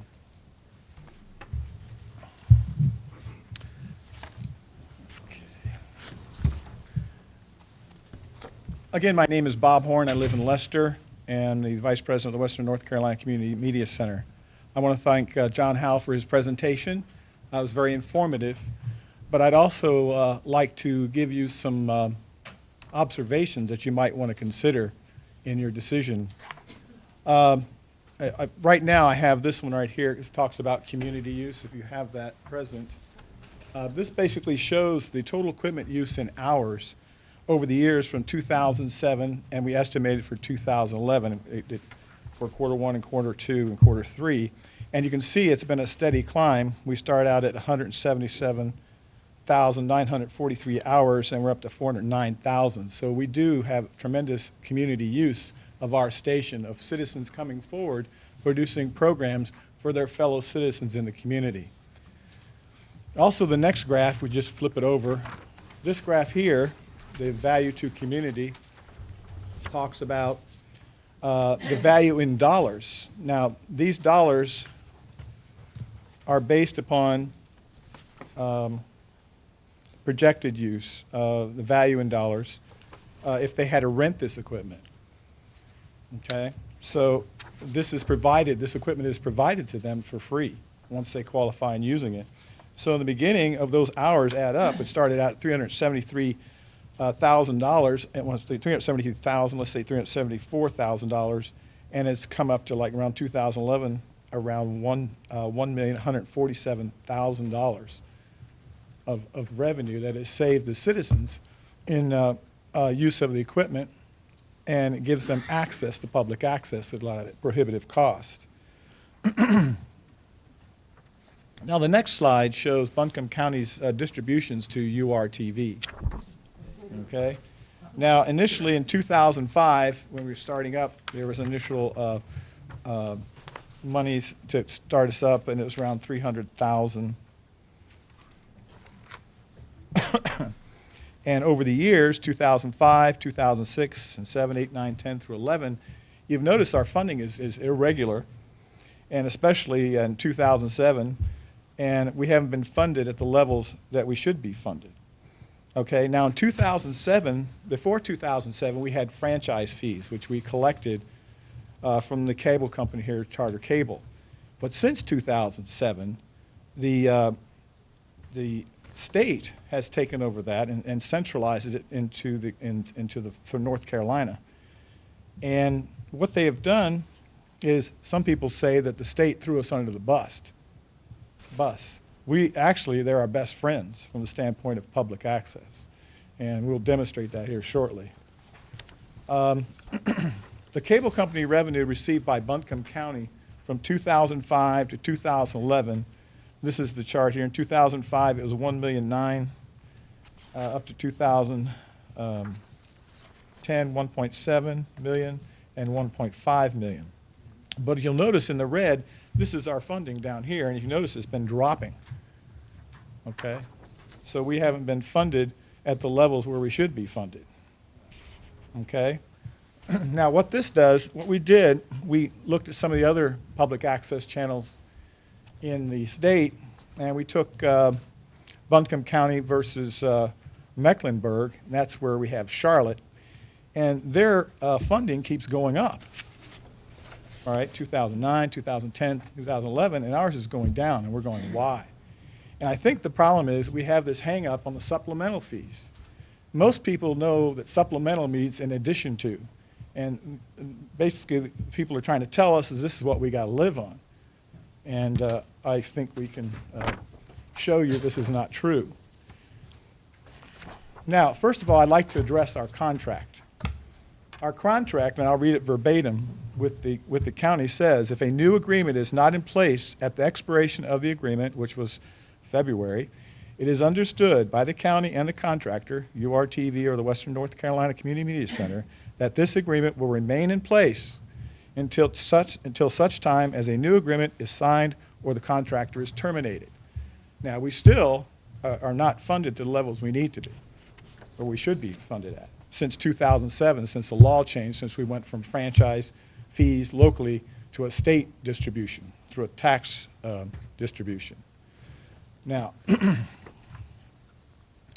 Now, what I'd like to do is read slide 3. I had a whole big slide presentation. Also, this slide presentation will be on our website. It gives more in-depth knowledge. But this particular slide that you have in your hand, if you want to verify the information, you can just go to this distribution formula. And I want to read this out loud. These funds may be used for general public purposes with one exception. A city or county that imposes subscriber fees in fiscal year 2006-2007 for the operation and support of PEG channels must use the video programming funds distributed to it for support for PEG channels in the same proportion as the subscriber fees or of total franchise and tax subscriber revenue during the first 6 months of the 2006-2007 fiscal year. And we have those numbers. I mean, we did our homework the last time I was here at our last meeting. I just couldn't figure out why we're not being funded properly. So we did our homework, we got online, and we got the facts, and every chart that you see, we can back it up. So again, we can post that information. I would suggest you might want to check with the North Carolina Department of Revenue for this distribution formula and see how the money is supposed to be distributed. Now, we have this thing called PEG, Public, Educational, and Government. In reality, in the county, we only have 2 that were certified by the state. It was public access and the government channel. So there's something wrong here that needs to be addressed by this commission. Now, again, you know, we're pretty passionate about what we do at public access, and we do definitely believe in freedom of expression, especially in the area like if you don't believe in freedom of expression for people you despise, you don't believe in freedom of expression. And that's where we're coming from. Also, there was some talk by Mr. Howell that, you know, we could go out and get advertisers to support us. And that kind of defeats the whole purpose of public expression. As you see in the media, we can't even get access. Because in the beginning, 1937 FCC came about, the airways belonged to us, the citizens. And this is the only channel that we have. And North Carolina got it. The state of North Carolina got it from the standpoint of funding us so we can keep moving on and be progressive and expanding our community of citizens to get involved. Like tonight, you talked about people coming in and giving a presentation. You mentioned one lady, boy, I wish everybody could hear this. She could just come down on one of our shows as a guest or even have her own show and it'd go out all over to the public in the whole county. Now, I wish I had more time to go into more detail. I got 2 minutes left. But a lot of us think we just broadcast on TV. In reality, we stream our video onto the internet. We also have a radio station that streams onto the internet. We call it UR Radio. And we also had a couple of people, I think producers, that actually simulcast on the TV and through radio simultaneously. Also, we realized with the technology we have in the area, we can do live broadcasts. So we can actually go out into the community, talk to people, and actually have it appear on our channel. So we're very progressive in the country, and a lot of people don't know that. And if you go onto the website, go to urtv.org or go to WNCCMC, and you have access to, WNCCMC.com, and you have access to our website, and we'll post the whole slide presentation on there for everybody to see. Thank you, sir. Okay, now if you have any questions, I'll be glad to answer them. Well, actually, I do have a couple quick questions. So, I mean, I was one of the ones that were probably the most vocal about, you know, feeling really good, you know, voting for y'all to be a nonprofit, you know, years ago and whatnot. And I don't know exactly how I phrased it back in July, but basically my charge was we will support you as you go forward to be more self-sustaining. So I would be curious about how you have looked into ideas to be more self-sustaining and ultimately self-sustaining. So that's just the nature of how, I mean, this is nothing new. Any of y'all were here in July. I know I asked the exact same question. So yeah, what have y'all done in the last 9 months to kind of move the needle? We have services we offer the community for like training programs. We also duplicate tapes, those kind of things. But we have to be careful as a public access station because we cannot be commercial. And from the standpoint, we compromise our freedom of speech, because all of a sudden now we're speaking from a point of, well, gee, I got to be careful, I might lose my sponsor. And that's not the intention of public access. It's a totally different animal. I was just looking at the Charlotte channel on the iPad here, and I mean, they've got little icons like that, become a business sponsor. So somehow, no, they figured out that just that one part. I mean, is there going to be a telethon or something? So I guess, and I'm friends with a lot of people in this room and really respect your commitment to this, but I'm not very moved at this moment to feel like that y'all have done the heavy lifting to get that deficit, not deficit's not the right word, the gap in services down. I mean, I would be a lot more interested in thinking about different ways to do this, but I'm just not hearing it. Yeah, I think there's a misunderstanding of what public access is in a community. And we can provide you information to help you. It seems to me, let me just say where I'm coming from really quick, and then I'll let everybody else hear, because I get to talk all the time, right? I got the microphone, I got the things, but is that I think we're all having to learn how to be in a new world. And I think we're all having to find new and creative and push our boundaries in whatever world we're in. I experienced this in this seat. I know I experienced this in my work seat. I know I experienced it at home. So maybe I misunderstand public access, but I would think it'd be more important to kind of get off the dime and try to open up some opportunities to think differently. Enough said, and I probably editorialized it more than I should have, and I knew I wasn't going to be able to keep quiet very long. So, but anyway, so I apologize. It's the public's time, and but as a member of the board, I felt like it was an opportunity to ask y'all what y'all have done to kind of move forward. And it sounds like you've found a couple of little things, but not anything to kind of draw down the dollars that you really need. Yeah, I guess it's a matter of perception, but in reality, it would be nice if we could do a report like the consultant did at maybe the next meeting, if that's possible or not, where we can come up as Western North Carolina Community Media Center and speak to this. I mean, I think your time to speak is now. I mean, this is. But I'm talking as an organization, as a nonprofit 501c3. That's all. Thank you, sir. Okay. Appreciate it. Next.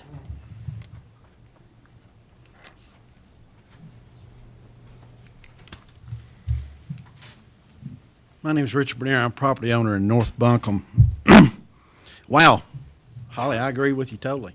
I'm a former board member of URTV, 2008, 2009. They were board members there that spoke out, wanting to know how can we sustain the future. Well, in order to find that out, we need to find out, first of all, how much money we got coming in, how much money we're spending. There was a board member that asked to look at the checkbook registry. That board member did not get to stay on. They removed her. You heard Mr. Horn here. I'm just amazed. Basically what I heard him say, he wants money. But he has not worked. URTV as a whole has not collaborated throughout the community. Mr. Howell, I think, brought it up that should collaborate with some nonprofits. I'm not sure if that's happened. Haven't seen it. I want to see public access remain, but we cannot fund this at this level. It is ridiculous. Going back to URTV in the past, I just want to be sure we understand. They were found in violation of open board meeting laws. They had to come up here and re-sign the resolution of the agreement to be compliant to open board meeting laws. They had a problem with that. Robin Cape over at the city at the time was a liaison. They asked her not to even be in the meeting. Now that's on YouTube if you would care to look at that, her remarks. One thing that the board we were not aware of was the offer of $500,000 on the table to receive more money if we just did more programming. Board members were never aware of that information. You cannot tell me that people could not sit down and figure out how to add more programming. There's ways of doing live streams. There's many opportunities. Mr. Horn is totally wrong, and it's a shame that the director's not here. If you'll remember, each time we have a meeting, the director never comes here. I've challenged her. It's nothing personal. I want accountability. The taxpayers want accountability. There's been audits that's come out that will clearly show that the spending is way excessive. Need to do something over at URTV, and let's be sure we remember, URTV is just a vendor. They can be replaced. Thank you. Thank you. Next, and may I, if you're going to speak, please, we have seats here in the front, and you just get in line. And may I also say, I think it's really important if someone's speaking that you not have a reaction from the audience. Thank you, sir. If you would move to the mic, I appreciate it. Good job. State your name, please. We'll even though there's movement in the audience, we'll go right ahead. Okay, yeah, no. My name is Jonathan Zarni, and I'm the operations manager at the Western North Carolina Community Media Center. And I just wanted to say thank you very much to this commission for its past support of a community media center and public access channel for Buncombe County. As a contractor for Buncombe County to manage public access for you, I have to say we were charged with the task of assessing the community's needs and meeting those needs. And I'm here to tell you, and on no certain terms, that we have done that in a successful manner that at this point is actually a national model. I can guarantee you that we are probably #1 in the state of North Carolina. URTV, Western North Carolina Community Media Center, is a feather in y'all's cap. And I want to say thank you for the opportunity to serve there. I've been there since I came to Buncombe County in 2002 to go to UNC Asheville. Graduated with a degree in mass communications and was on my way to bigger and better things, definitely a higher salary. But the URTV Media Center has snagged my attention, and I've been there pretty much since every day, with the exception of the first week of the grand opening. So I want to say thank you for the opportunity to be able to pay back Asheville and Buncombe County for what I learned and gained here and grew as a person. To be able to serve this community of producers that sit before you has been a honor that I will take with me for the rest of my life. I don't really want to speak to anything other than you had a couple of questions about how we raise our own money. If you want to look at, and I do think we could probably provide a much more in-depth presentation to put it in perspective. Charlotte Channel, the Mecklenburg County, what they raise on their own accord is $9,000. It's in their annual report. We raised $30,000. So the idea that we're not doing enough is demonstrably false. And at this point, I think I'm going to stop before I start crying. So thank you for your time Thank you, sir. tonight. Thank you. Appreciate it. Thank you very much. I would also ask, even though you're very supportive of folks who are speaking, we need to move this right along. So if you will not comment and not clap. I appreciate it. Yes, ma'am. Thank you for the opportunity to speak. My name is Lisa Almaraz. I'm an independent producer at URTV. I'm honored to be a producer there. I have lived here about 13 years. I produced a show at Local Access Television originally in Santa Barbara, California. I'm from Texas, but I did live in Santa Barbara. And Santa Barbara County and City are within a few hundred people of being the exact same size and population of Asheville's area here. Their local access station runs on about $632,000 a year. They think they're bootstrapping it. That is from support from the county and the city. Very briefly, the whole reason there are thousands of local access stations all over the country is because there are many, many more times commercial stations in every single community in our country and the world. Those are all input. None of them are a local access station for an everyday person. And as I was sitting there and I looked up, because I love these mountains, and I looked up and I saw people to match our mountains. This is the only local station and chance for our people here in the mountains to have their voice be heard and really do original shows. And, you know, Appalachian, anything that is real mountain people. But we need the city and county support. We don't need a labyrinthine discussion of numbers. We need clear look at how it's being distributed and realize one thing. It strengthens the fabric of our community to have a community media center because it builds community media literacy. As we are watching, the entire world is changing for the good when individuals have access to media. The Western North Carolina Community Media Center is that local access. So we've got to support it and give it a lot more money. To run on about 12,000 a year is a complete joke. And I'm appalled at the number, but I would ask for support and be grateful for support, but realize it takes support. And it enriches this very fabric of the whole thing we stand for in Buncombe County. So I would ask you to please support it for all the right reasons and really look. And I mean, I can think of ways that it can be more self-sustaining, but that's not the point. Local access was set aside for local access. Thank you. Thank you very much. Next. No, I would ask you please not to clap. We can move this right along. We know that you are here supportive, and we appreciate that. Yes, ma'am. I'm Davine Dial, former board member of URTV. I'm very happy that Ms. Jones suggested heavy lifting. I think that in this day and time, heavy lifting is the first thing that we should be considering. I am going to quote a couple of quotes from a letter I got from David Gant almost a year ago, after the last June meetings. And I'm going to be passing these out to the commissioners and probably this county manager and probably the press.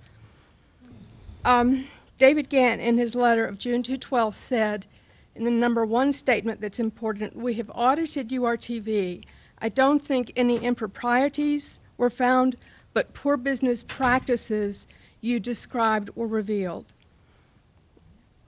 I ended up getting a rudimentary look at some of the financial records, which will be passed out by someone else, and it was done by Foster Schreiner. In the course of looking into some of the issues, Mr. Schreiner interviewed Mr. Flora, and Mr. Flora did admit that, in fact, he did not do an audit of URTV, even though it was reported that he did. In April of '09, almost 2 years ago to the day, I met with Chairman Gant and outlined what I saw as numerous issues with the management agreement that were not being adhered to.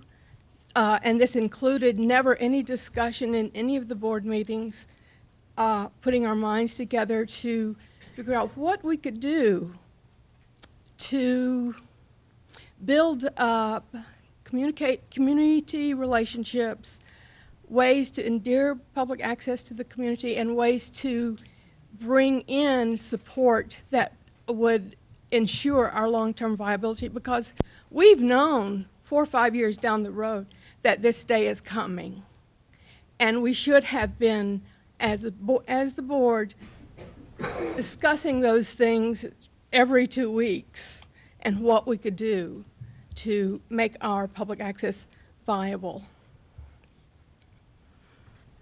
The second statement from Chairman Gant is, in my opinion, URTV was not a wise steward of the $300,000 startup fee. Thank you very much. Okay. If you would like to give that to our attorney, that'd be great. He will distribute it. May we have the next speaker, please? Thank you. Yes, ma'am. Hi, I'm Christian McKinney, and I'd like to thank each of you for having us today. I'm born and bred in this county. I've known Bill Stanley since I was about this big, so needless to say, I think that public access television is needed in this community. I get letters and phone calls every week. It is definitely a big part of it. So I do appreciate and hope that you will review and try to figure out how you can help us out. Thank you so much. Thank you, ma'am. James? Oh, Miss James. Oh, James. Don't start the clock yet. Start that clock. I'm James Lattimore, and I've been around for a while. I'm And Jim is from Woodfin. from Woodfin, yeah. That's right. right. And I'm president of the local chapter of Veterans for Peace, and we do a show on URTV once a week, and I would be very much appreciated if you would watch it occasionally. I want to mention one thing that occurred to me as I was listening to people talk. These are volunteers running URTV. I mean, I hear criticism of the operations, but remember that we're all amateurs. We had to learn how to operate cameras and how to put together shows, and we shouldn't be held to the same standards as WLOS or any other commercial television station. I have a few remarks that I'd like to make, and I've added to them. Hopefully I can fit them in, but my main speech was free speech is in trouble in this country, and in this context, I want to talk about URTV. On the one hand, we have the Supreme Court decreeing that money is speech, entitled to the First Amendment protection, and that is good news for corporations and the wealthy. On the other hand, we have increasingly restrictive ordinances limiting free speech rights of ordinary citizens, free speech zones, etc., with no audience, which amounts to the inmates speaking to the other inmates of the asylum. I mean, you can be herded off and there's nobody to talk to. And on the third hand, if I can create this biological monstrosity with three hands, you have the commercial media, which render many of the controversial events in the world non-existent by not reporting on them. Case in point, any WLOS program where they wave a magic wand and something doesn't happen because they don't have a reporter there because it's not interesting to their audience. And this is what URTV does, is report on these things that the commercial media doesn't cover. URTV is an electronic extension of the town hall, permitting free speech unfiltered by commercial considerations and political partisanship. We are told by respected authorities that we have a media center that is a model for the nation. You can cover yourselves in glory by straightening out this legal and financial confusion and keeping URTV on the air. And if I could just add one thing to that, I've learned a lot by listening to Mr. Howell. I don't know where he's from. He's from Waynesville. Cable? Waynesville, Haywood County. Okay. But I learned about the video sales tax, and I don't know where the letter is that Charter drops their support for URTV, but I would like to see it. But I would like to suggest that the board consider appointing a committee to study the operation of URTV and for raising funds so that it can be more Thank you, James. Appreciate it. I would ask you once again to refrain from clapping. Yes, ma'am. Hi, I'm Kasha Baxter. I'd like to take a moment to congratulate all the producers here who spend so many volunteer hours producing what is the electronic soapbox that my husband just referred to. Congress has taken a look at television, at access, at these agreements, and has said that we need public access because we need to be able to hear the individual voice. Now, I don't like every voice that I hear, but then I don't like very many voices that I hear on regular television. So, but I know those people are earning huge sums of money, and it makes me wonder about the inequalities in the world. And when I come to this station, to URTV, we have equality. We all have an equal time and an equal effort to put forth. Now we don't have equal talents, perhaps, or equal skills, or equal topics, but we all have an opportunity to make our voices heard. Now, actually, I don't know most of you. I know you, Holly. I don't even know everybody's name in this room who's getting to vote on this important issue. And I feel saddened by that. I personally am on the Planning and Zoning Board up in Woodfin. My name isn't on a plaque either, but I'd like to see your names on plaques because you get to make big, important decisions about such a thing as whether or not such a great thing as URTV gets to stay on the air. Not everybody gets to make such an important decision. I hope you take a breath and realize how important you are to us and that we are all voters. Every single one of us here is a voter. And we not only vote at the ballot box, but in a way, we're voting by having a say on our television station. And I can say our, although we don't get paid, obviously. But, and do watch all the shows, at least a little bit, okay? Thank you. I'm probably out of time. Thank you. It says sum up. Thank you very much. Yes, ma'am. Good evening. My name is Dale Joyner, and I'm a board member at URTV. URTV, we have not had the amount of money to where it's been misappropriated. I've been hearing that management misappropriated funds. If you read the chart, we have not received money that will be misappropriated. We haven't received it. So that needs to stop there, period. And we have been properly audited. You can check that out. And we are properly managed by a woman that's managed public access for 20 years to where it has affected her health. Managing under such pressure of not, I'm sure if you weren't paid the amount of money that you need in order to manage your household, it would affect your health. I'm sure it would. If you didn't get your proper check, Holly, it would affect your health, wouldn't it? Well, this is what's happening with URTV. If you read the charts and everything on there, you can check it out. It's nothing that we made up. We have not received the proper amount of money in order to manage a household, period. And I love all of you. Thank you very much. Next. Yes, sir. Troy Hornberger, member of Buncombe County. It's nice to speak of the merits of how everything works and how wonderful it is. It's nice to criticize people and scrutinize and pass judgment. But I think the real issue here is the issue, and it's money. And then the real issue with the money issue is the law. So where's the law?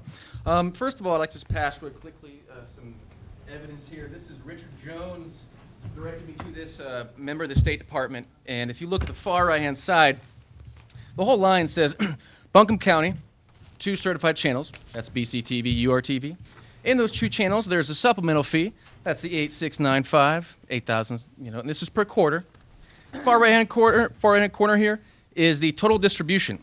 So Richard Jones quoted me and said, yes, $394,000 and some odd dollars there per quarter is released from the State Department to Buncombe County.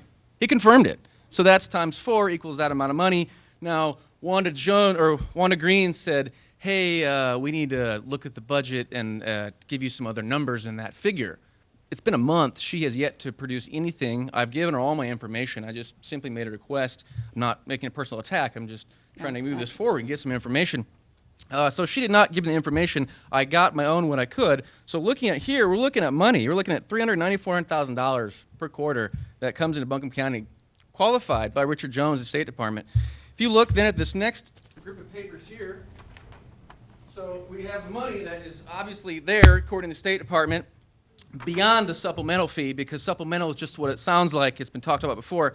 We have another law here, and if you look at what's been circled, D and E, the law, it's not as clear. The laws are never quite too clear, but the use of proceeds, a county or city that imposed subscriber fees during the first 6 months of 06-07, which URTV did get subscriber fees. It was a certified channel, one of those 2 certified channels, that the amounts of funds that must be used for PEG channel operations to support 06-07 is 2 times that amount, because that was only a 6-month period. So 2 times that amount makes the full year's funding, and that it must be imposed The amounts of the funds that must be imposed for the PEG channel operation support in subsequent fiscal years is the same proportionate amount of the funds that were distributed under Section C and D for the fiscal year of 06-07. So this law states that 06-07 funding needs to be obtained and still upheld due to this statute put down by the State Department. And again, the State Department qualified the money is there, and the final legality of the matter is the contract that this city still has existing, that it was never publicly voted down, and thus it's been 2 terms passed,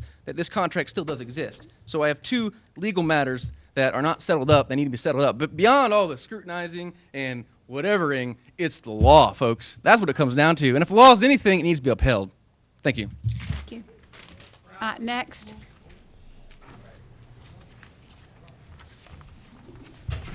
Hello, my name is John Blackwell, and I am in total support of public access TV, and the mere notion that we should lose our channel is just a terrible thought. We shouldn't lose. It's one. I think it's a very important thing, and I support freedom of speech and the public access channel. That being said, I do want to say that we've come to a time in the road that's no surprise to some of us. It was known what was going on with the finances, and it was suggested that that a path be taken that was sustainable. Members of the board that made those kind of observations were removed from the board. Members, I was a member, and I knew about the chance of being able to put enough programming on the air to increase our income, and I personally produced 5 hours of programming a week working toward that. I was suspended, and our first member-elected board member was Peter Bresney. Maybe you know him. He's also he was elected treasurer, and when he asked to see the books, he was thrown off the board. The things I've seen go on are beyond belief.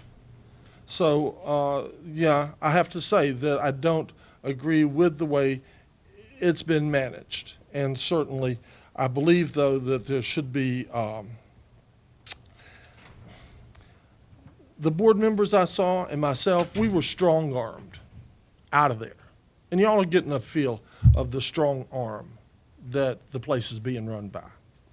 So that being said, I'm hoping that we can continue, that we can have public access. Could we have a more volunteer situation, and could we find a group of people who would be willing to work, whose heart was in it enough to make them really want to work under the budget that was provided for them, instead of being just there for the money. Thank you, sir. Thank you. Next.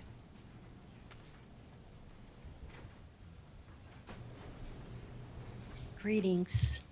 My name is Deborah Lee Williams, and I'm a producer at URTV. And I'd Where like do you to say a live, lot of people. Deborah? Where do you live? Pardon, I'm sorry. I live in Black Mountain. Thank you. And a lot of people are watching URTV. This day and age in America, media is so, we need public media. I just want to say that. These figures here, the cable company revenue received by Buncombe County in 2011 was $1,524,000, and a little more than that. And Buncombe County wants to give URTV little over 14,000 of that. And that doesn't make any sense to me at all. I just hope that y'all really will look at these figures. I mean, they're quite amazing.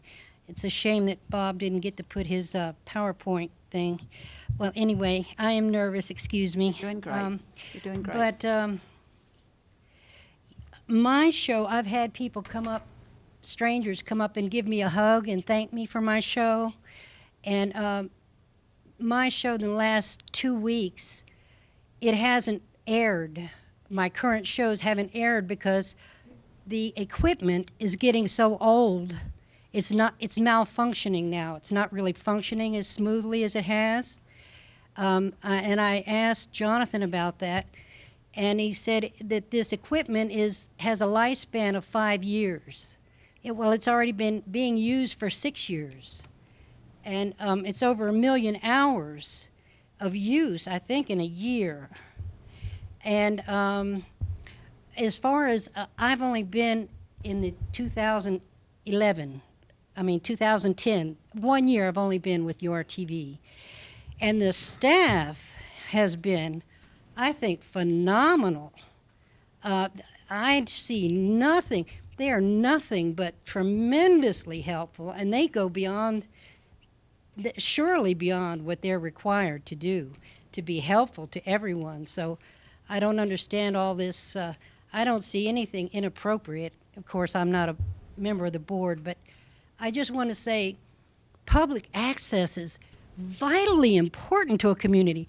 Oh, there's one more thing I want to say, and that is that I'm a customer of Charter Cable, and the only place on TV, and I do like to get my news on TV, the only place that I get on Charter where I get independent news is URTV.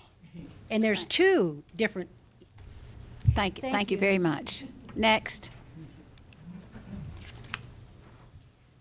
My name's Jeff Turner, and y'all are very familiar with me. And Where do you live, Jeff? I live in the Fairview area, right Thank near you. Reynolds High School. Thanks Yes, for sir. asking, and hope y'all are all well today. We've heard a lot of numbers thrown around here this afternoon, haven't we? And it'd be confusing for just about Donald Trump to figure it out, okay? So I'm going to just go with this information packet that I had in my head. The law and the provision he mentioned a while ago about equal proportions among the 2 stations, okay? That's what concerns me. Now, this year, for the figures that I have, you've already gave Channel 2 $222,538, and I want to know how you can figure $14,000 in comparison of that is the same proportion. And that was my big deal right there. I do believe that there's things outside of y'all's control that happen in this government that you're not aware of and that folks are manipulating. I do believe the money has been wiggled and jiggled in some general fund that it shouldn't be in. These monies are specifically designed for these programs and not to go to the school welfare this or the food stamp that or whatever. It's designed for these stations.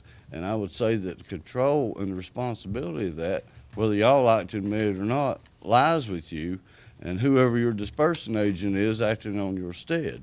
Now, we've not been getting the money, and it ain't no wonder the place is fixing to shut down. As you were hearing some of the equipment issues, this Mr. Howell, wherever he went, he mentioned that there was 3 funding sources, and I want to know the total of all 3 of those, and how come we're not getting our money. Now, short of being really bad talking about misappropriation of funds in here and getting real nasty, I won't, but answers need to be had, and they need to be had soon. We're closing it now this month at your station, my station, all these folks' station. And I'd appreciate y'all getting on top of it. Thank you, sir. Next. First off, I have no applause. My name is Dr. Milton Bird. Excuse me. My name is Dr. Milton Bird, and I am a Buncombe County resident, former member of Land to Sky Regional Council, and a civic leader for almost 30 years. This is an issue that goes far beyond just the bureaucratic manipulations or bias of personal opinions. The point here is you've got a public access, which is based on the First Amendment of the U.S. Constitution and freedom of speech. You have to keep this separated between, as an example of church and state, you have to keep government channel separate from public access channel for the rights of freedom of speech. This is a local dynamic resource that has an impact all the way up to the very top of this government in regards to civil liberties. We have gone through the past in recognizing that the freedom of speech and the ability of the American population to be able to speak locally as well as now globally, to have the capacity to offset commercialized program which sets up and creates limited points of view just by the bureaucracy of the nature of that industry. Now, Mr. Howell's report, I understand, rumors. I'd like to ask Mr. Howell if he is a lobbyist for the cable companies in Raleigh. If that is true, I'd like to know that for public statement. Is it true? We can, It's just an open question. I work for Buncombe County. thank you, sir. That did not answer my question, but let's move forward here. No, I'm not a lobbyist. Thank you for answering that question. That's all I asked. The point I want to get across here is not so much about the money issues or the biased issues of opinions. It is about freedom of speech. And the way the law has it structured, you have public access, you have education, and you have government. You have two of those fulfilled by your declarations besides a contract issue. You have an issue here for the people, by the people, in this case, with the people. If you take this away, what is the purpose of taxpayers' money if you're not bringing it back to support such a process with the people under the United States constitutional rights? Thank you very much. Thank you, sir. Next, Ms. Whitmire.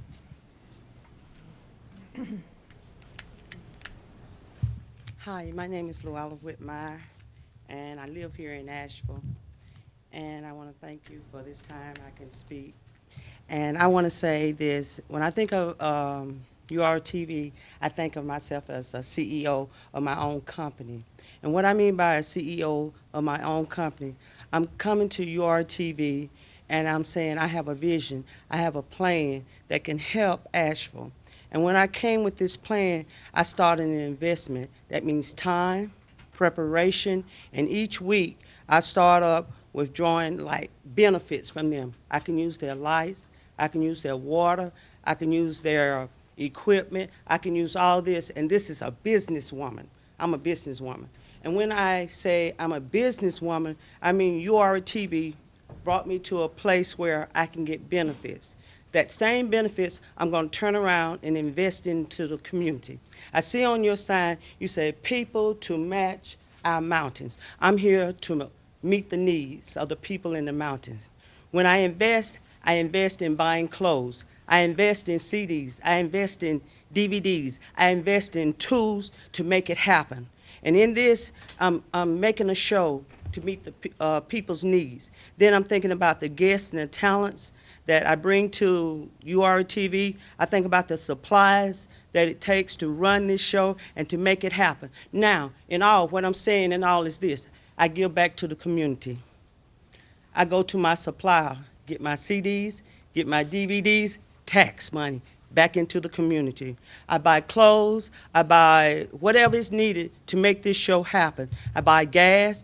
What I'm doing is impacting or putting back in the community what they have given me, a chance to come into their home. With URTV, this is helping me to help people that I may never meet because of the vision and the plan. I see people hurting, I see people in need, and if I can reach them through the TV, through the airway, this is my job. And like the saying says, when you come to the end of your rope, tie a knot and hang on. I'm trying to hang on to URTV. Thank you. Thank you. Next.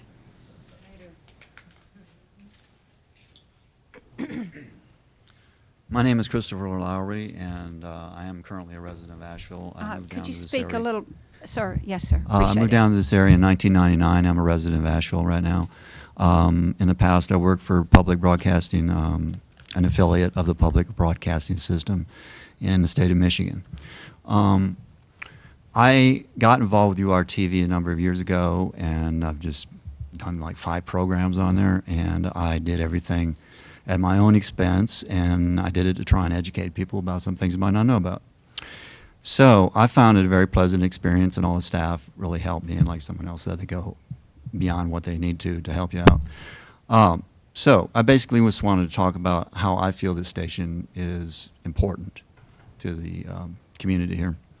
It provides educational aspects for young students and people, young students, old students, people, anybody that wants to go in and learn how to do programs and put them on TV.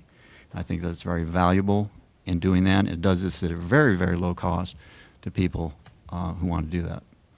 And it also educates the viewers of the area by providing them with programming that can be educational to them. Two, it's a public voice for artists, groups, church groups, spiritual groups, individuals in a visual audio art format. Also, it is a voice of freedom of expression in Asheville, and please continue to support it, and because that's just what it is, and it can show how special a place Asheville really is. So please continue to fund it, and it seems like the monetary issues seem pretty clear-cut to me, and I hope that things will get worked out there. But it's a community resource that reaches not only this community, but it also does a global village. For example, the first program I did was a 9-minute program, educational. And I got responses from people in 4 different countries in Europe and 1 in Australia. Well, Australia was the 5th country. And then I got some response from the community locally. So it reaches far beyond just this community because of the fact that they stream it over the internet. And that provides a window to people outside of the area to see how great a place Asheville is, and they might be tourists that want to come here and visit. So, BCTV is the voice of the government, but the government should be the voice of the people. And the government, so that's a government channel. We also have the Western North Carolina Media Center, and also known as URTV, should be the voice of the public, which it is. Thank you, sir. Please Appreciate it. support both. Next, please. Hi, thank you for the time. My name is Pete Blackshaw, and I moved to Asheville 3 years ago. Currently work for a large corporation based here in Buncombe County, as well as I have a nonprofit that I started here in Buncombe County. There's 2 points I just want to touch on, and the first has to do with the freedom of the speech, and I think this quote will say it better than I can say it. And the quote goes, "We are not afraid to entrust the American people with unpleasant facts, foreign ideas, alien philosophies, and competitive values. For a nation that is afraid to let its people judge the truth and falsehood in an open market is a nation that is afraid of its people." And that was spoken by John F. Kennedy. The second part, the second thing I want to just talk about is the uniqueness of URTV. And let's face it, let's be honest, there are some very unusual and different programs on URTV. And if I'm sitting in your position, depending on our backgrounds, you may agree or I may agree or disagree with some of the programming. But when I talk to people, we do a live weekly music show. I bring in bands every single week for a 1-hour live show, and they usually play 3 or 4 places in town when they are here. There are a number of attractions that bring people to Asheville. This is a great, great place. There's Biltmore, there are the mountains, there's a Grove Park Inn, and you'll see the bumper stickers around town all the time that say, "Keep Asheville Weird." Okay, there's a very, very unique position that Asheville occupies, and tourism being one of the largest components of financial revenue. There are a ton of people who come here strictly for that uniqueness. I see it when I talk to the bands that come into town. I get it from the feedback. I have people that come and visit and support the show. And URTV is just an extension of the atmosphere that is in Asheville, including a lot of freedom. Now, granted, freedom comes with a price, and freedom that I want means I have to, in reciprocity, give that same freedom to someone else that I may not agree with their style of freedom. But from a financial standpoint, and my background is sales and marketing, there's a lot to come to Asheville about. But one of the things has to do with its unique position. This is the Woodstock of the Southeast. People, Woodstock was in 1969. People still flock to that city because of what happened in 1969, because that city is still very unique and a little bit quirky and unusual, and tourists flock there for that reason years and years later. That's a big component. When a tourist comes to Asheville, it's a big attraction, and I just want to bring that up. Thanks. Thank you, sir. Appreciate it. Next.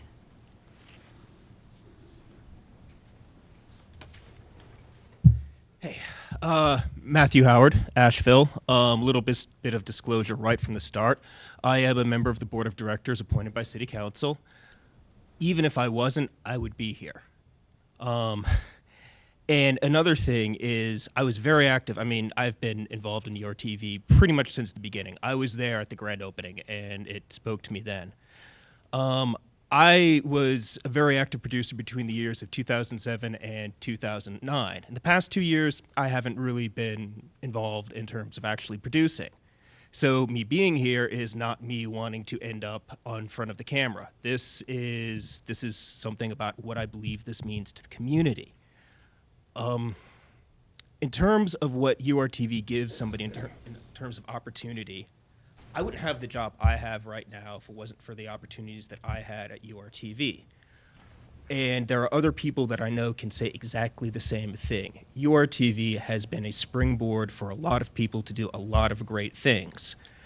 And something that I would ask you to just consider, bear in mind, every time this happens, because, you know, sometimes something happens with URTV as a topic of discussion, whether it be this room or it be City Council, we tend to get a lot of people out. You know, we all know that. Every time this happens, you'll find there are new faces you have not seen previously that are here to support URTV. Every time somebody new shows up in support of URTV because it means something to the community and it means something to them and it is of value to the community.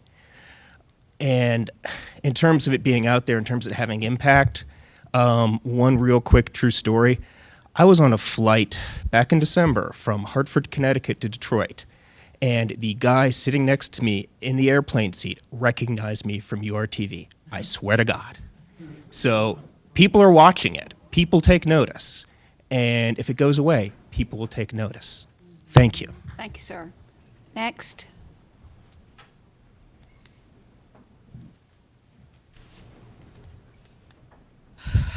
My name is Lisa Landis, and I've been a producer at URTV for 3.5 years.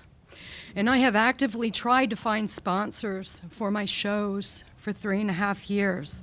I was planning on giving up after a year because I couldn't keep doing it because it costs. It costs a lot of money in order to come to the studio for the tapes, for this, for that. And I kept saying I can't do it anymore. And somehow I kept getting pushed forward. And then I found out that it's not all about me. It's not about me. It's the information that I have that I'm not hearing anywhere else. I'm not hearing it on any national media. And I love what I do so much that I've been homeless for 2 years so I can continue to do what I do. I really hate when I hear people who, you know, there was a parable in the Bible and it talked about the 2 mothers and the 1 child and how the one mother would tear apart a child. How a mother would tear apart a child in half. You know, and it's like, you know, it's really, really sad that you have people who would like to tear apart the studio so that they can profit by having their own studio. You know, it's really disheartening. It's disheartening for hearing, oh, well, go and find funding. Well, how in the mothers can you find funding when everybody is talking about how bad or it's going to be shut down or this or that? You know, all this negative stuff. I've been busted my butt. It's not about me. It's the information that the people have that the rest of the world needs. You might not understand it. You might not like what we have to say, but it's our First Amendment, and not just our First Amendment, but our 14th Amendment. You know, don't deny us our rights. You know, that's what's been going on. And I'd really like to know the personal relationship between... We won't have any... We couldn't ask the personal relationship between Wanda Green and the person who just presented this Wanda Green is our county manager. And who John is the Howell. person who just He did is- the John Howell, was that his name? Yes.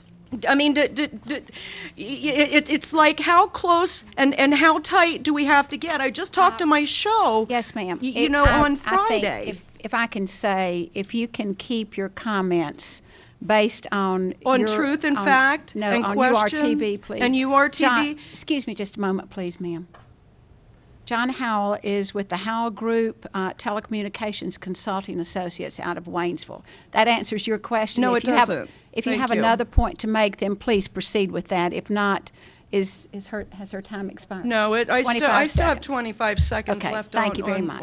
on this. Thank you, I Oh, what, appreciate we it. got cut off? My last 25 seconds? No, you have 25 seconds. Oh, Yes, I, ma'am. I still have 25 ma'am. seconds? Okay, well, I beg of you to please consider that the law is the law, as has been stated earlier, because I know that there's a lot of people who have a lot of shows on URTV who do a lot of investigative work. So the skeletons will come out of the closet. Let's, I and we swear will to not God. have threats here. Oh, no threat, just Yes, ma'am. promise. Next, please.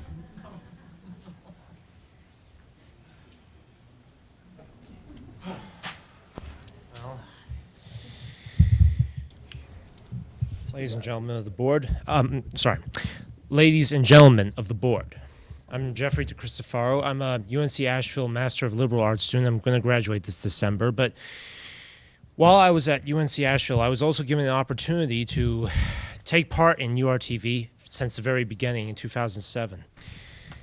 As a part-time host for Mount Dungeon, as a host of a new radio show called Desert Eye, and of course as a technical operator on several shows, including Attica Cherry, The iChing Show, and Glow Lady TV. And I'd say, not only out of sentiment, but also reason, that if there is one thing that should not be overlooked, is that URTV should exist also out of an ethical principle.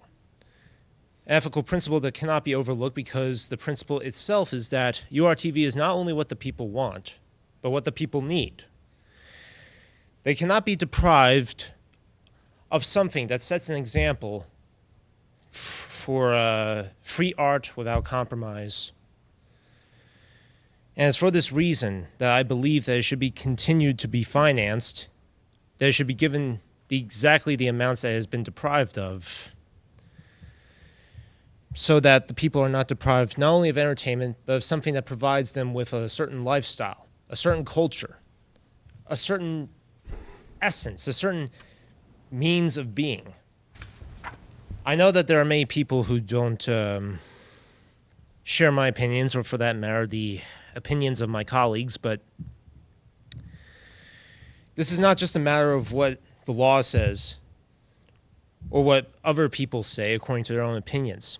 This is a matter of what is truth. And the truth is this: if URTV vanishes, then everything, then most or an essential part of what is in our community will also permanently vanish or disappear for some time and allow for great chaos within ourselves and within the community to happen. You still have a chance to avoid this. Please do what is not only profitable, not only entertaining, but also what is right. Please allow URTV to endure. Give it what it needs in order to continue to thrive and to provide the people with everything that they want and need as the years go by. Thank you for taking the time to listen to this. Thank you, sir. Next. My name is David Ireland. I live in downtown Asheville, and I am a producer at URTV. There's one thing I need to be clarified, if possible. During the last time we were here, it was stated that Raleigh now gets the money from the tax fees for cable, franchise, or video programming, whatever that might be. And it was hinted at tonight. Why is it that Buncombe County is one of the only counties reducing the funding for the public access station, and no other county across the state is doing that? Not only that, but they're increasing the funding. How is that possible with change in the laws? It boggles my mind. I don't understand it. I appreciate your question. If you'll leave your name and telephone number with our county manager, she will. Thank you, sir. Yes. Now, may I interrupt you? I know you haven't started. If anyone else plans to speak, if you would please come to the front row here, then we will be ready for you. Yes, ma'am. Heidi from Buncombe County. Sorry, what's your last name, please, Heidi ma'am? Dorf. Thank you, ma'am. This is my first commissioners meeting. I just came out just because I get credit for this for a program that I'm in, so I wanted to see what it was like, what it was all about. I can't control my nervous system right now. You're doing great. No. The The reason why I can't control my nervous system is because of what you all did to my nervous system. And I probably won't return back because of it until you allow the public to, because I didn't come here in support of anybody, and I didn't even know it was on the agenda. I just know that when the fellow over there was speaking, I couldn't keep myself awake. I was falling asleep, and whatever he was talking about URTV just like everybody else was. So I had no reason to believe that he was any different from anybody else. But he was just passionate. He didn't really. May I say, please, I appreciate your observation, but please don't interrupt me. But if this is kind of tending on a personal attack, and we will not do that. No, this is not a personal attack. What I'm saying is that I came out here, I wanted to support the commissioner meetings, I wanted to be Thank you, we involved. appreciate that. And the way that I feel after hearing how you interjected when the audience was, you know, like my voice tonight, my only voice tonight was to either show a support of one side or another, but you acted as though all of us sitting over here were on the same side.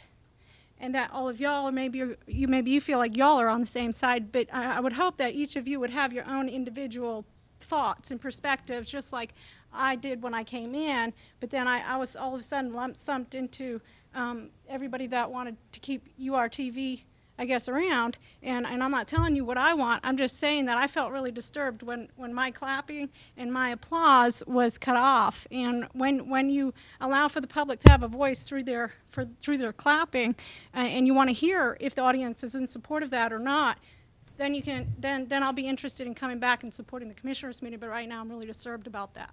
Thank you for your comments. Next. Joe, if I'm not mistaken, you raised your hand to be part of the group for 10 of 10. Yeah, 3 minutes. No, sir. Thank you. That's our rule. Thank you. Can you have mine? No, thank you. Yes, Steve. And then Jerry, anyone? One more, and then you, Jerry. Okay. Yes, sir. Thank you. My name is Steve Holland, and I live at Weaverville, and I've been involved with public access television for over 18 years. I know you've heard a lot of numbers tonight, and I'll try to be brief. Not going to hit numbers. Given these lean financial times and the announcement made on Friday that the Western North Carolina Community Media Center will close its doors April 30th unless funding is immediately forthcoming, this is an opportune time for you to make a thorough review of PEG channel operations and funding in Asheville and Buncombe County. With the very real possibility that the current contractor will close their doors 3 weeks from Saturday, it's crucial the work begin immediately for an orderly transition which allows programs to continue to appear on Public Access Channel 20 if, in fact, your contract with URTV is terminated.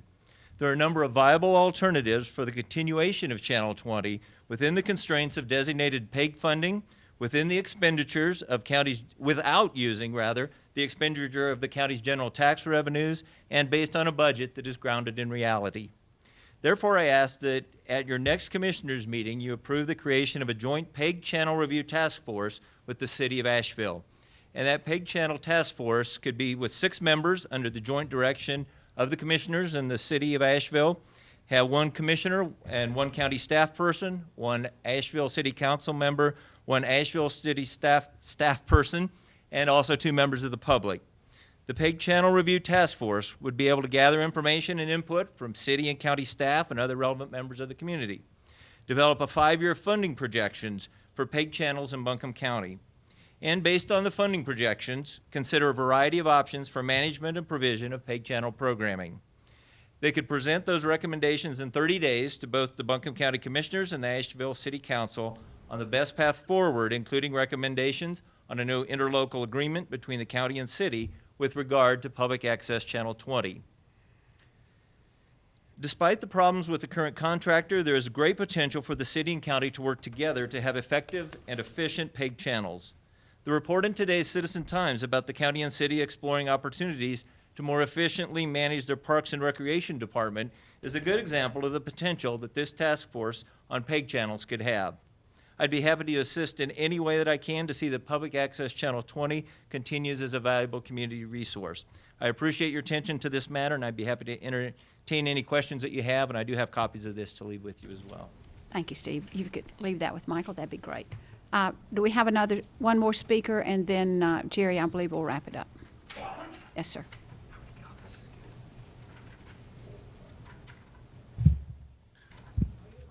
I'm Mark Staley, live in Asheville, and I'd like to hit an angle that the other people have not pointed out.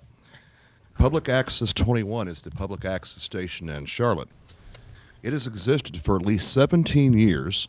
It has noticeably more funding. It has noticeably larger facilities than URTV. And yet, it has noticeably less members than URTV. It has noticeably less equipment than URTV, such as only one editing station and no field gear. It also does noticeably less than URTV. It produces noticeably less programming. Its program schedule's on their website, and when you look at it, you can see how every day it has at least 6 hours of no programming. The Charlotte station also has no live programs. It has no radio station. It also has no live stream video on their website. In obvious contrast to that, to the Charlotte station, URTV has existed only 5 years. URTV receives noticeably less funding than the Charlotte station. URTV has noticeably smaller facilities. And yet, URTV has noticeably more members. URTV has noticeably more programming. We have hardly any blank space of no shows each day. URTV has at least 8 editing stations. URTV does have field gear. URTV does broadcast live shows. URTV does have a live video stream on its website. People all over the country and all over the world watch URTV. URTV does have a live streaming radio station called UR Radio. Other public access stations in the country are now calling URTV, asking us how we do all of this, asking for us for advice. URTV's executive director, Pat Garlinghouse, has been involved with public access for over 20 years, and she will tell you that URTV has achieved more than any other public access station she has ever seen in her entire career. URTV is the #1 public access station in the whole state of North Carolina. If you continue our funding, we will soon be #1 in the nation. Thank you. Thank you, sir. Anyone else in the audience wish to speak?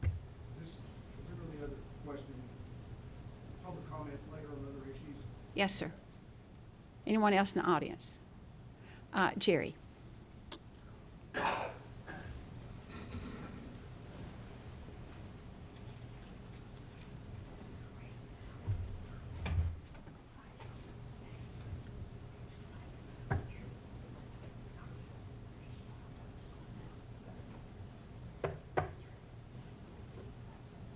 This is about URTV. I don't know. Jerry, is this about URTV? Yeah. Okay. I was just curious when I saw the Starbucks cup. I don't know. Just a little question there. Okay, hit it. I mean, go for it. I love Starbucks. Well, you know, you started out, and I thought you were going to steal my thunder. Surely I not. thought we were going to have a party. State your name and where you live, Terry please, Rice sir. From Buncombe County and also from Candler. And URTV, I've been on it many times and never got thrown out. That says a lot to me. Freedom of speech is very important to me and to everyone in this room and our founding fathers. This that I'm passing out is a CP that looked at records from URTV. I asked for a copy of the independent audit or whatever, internal audit from a county. I never received that. I could be a little slipping in the head. But when I read this audit and found the things in it that's questionable by the CP that did this on a limited basis and wasn't given clear access to everything necessary, it was appalling to me. If a CPA has smarts enough to get his license or her license, and you see that they're limited to what they can access, to me it brings into question what else is involved. When they can spend money for Starbucks coffee in the day that we live in, I have to go to other places and get my coffee, even though I like Starbucks, because it's so expensive. My point is that when you look at this audit, it ought to make you think as board members and question the authority of people that's in these positions. I understand what URTV is all about. I went down there to do a video. The board members stood at the door and told me I couldn't, but they was talking to the wrong man. I went on in and videoed them while they talked to me and told me I couldn't come. You had people that didn't understand the process. I would say that Yuns have got an incubator at Inca campus, and it does something about food market. You have got an incubator right here in this audience and in this community that will do far more than what you've got at the Inca campus if you'll only cultivate it. How that cultivation might look, I don't know. But I think money is important to anything. But I think there's some great minds here that can do some great things if you'd only give an opportunity to do that. Now, Mr. Bailey, you got the incubator started. I think you did a wonderful job to get something going there for maybe Tech. If you can do that, you can do this one. Thank you, Jerry.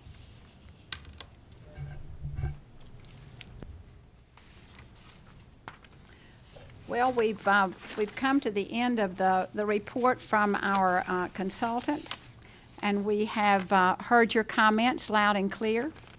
And I know that you understand the situation that we're in as far as our budget process is concerned. And this has been a fact-finding situation here today, and we've heard you loud and clear, and we appreciate the information that you brought to us,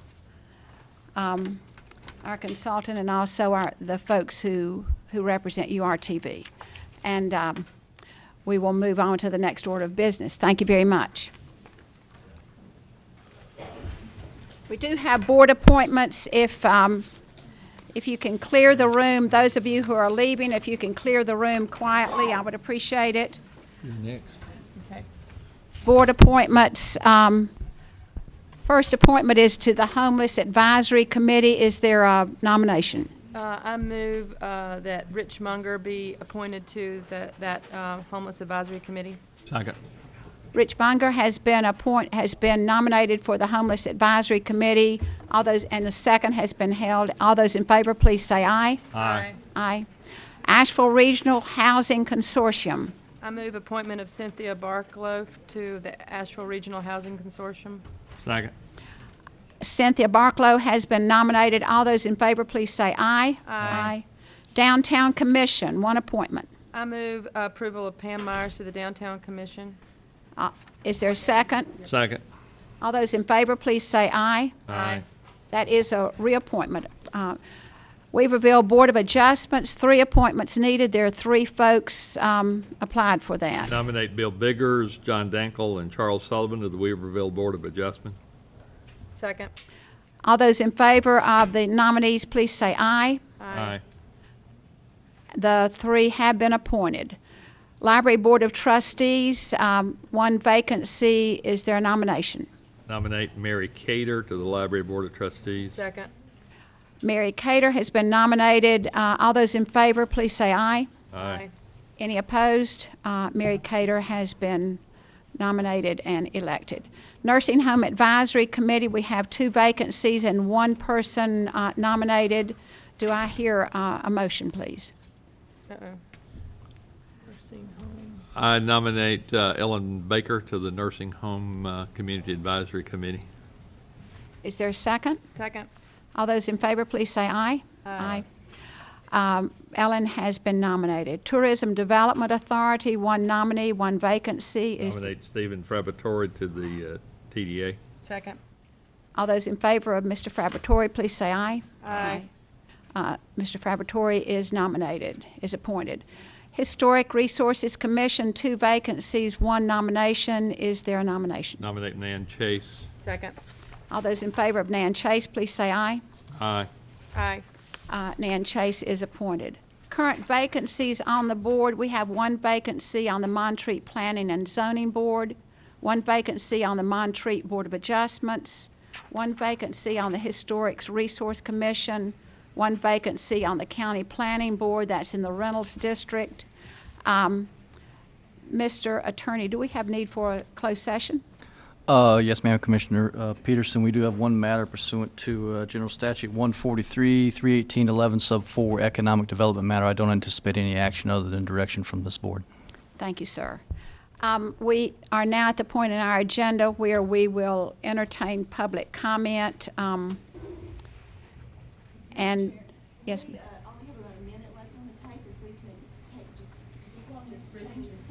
That'd be great. Thank you. Talk among yourselves. But now we don't want any public comments on URTV. No. We've exhausted that. Have we ever? Yes,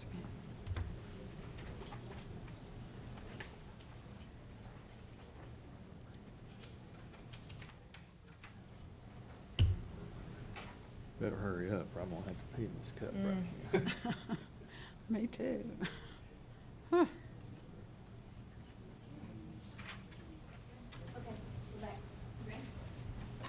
Okay, I think our tape is, I think we're reloaded in the tape department and we're ready for public comment. Let me remind the audience, please, that we have heard public comment on URTV, so we will not at this point in time entertain any more public comment along that line. May I also remind the audience that public comment is a time for you to bring to the Board of Commissioners items that you have concerning county government.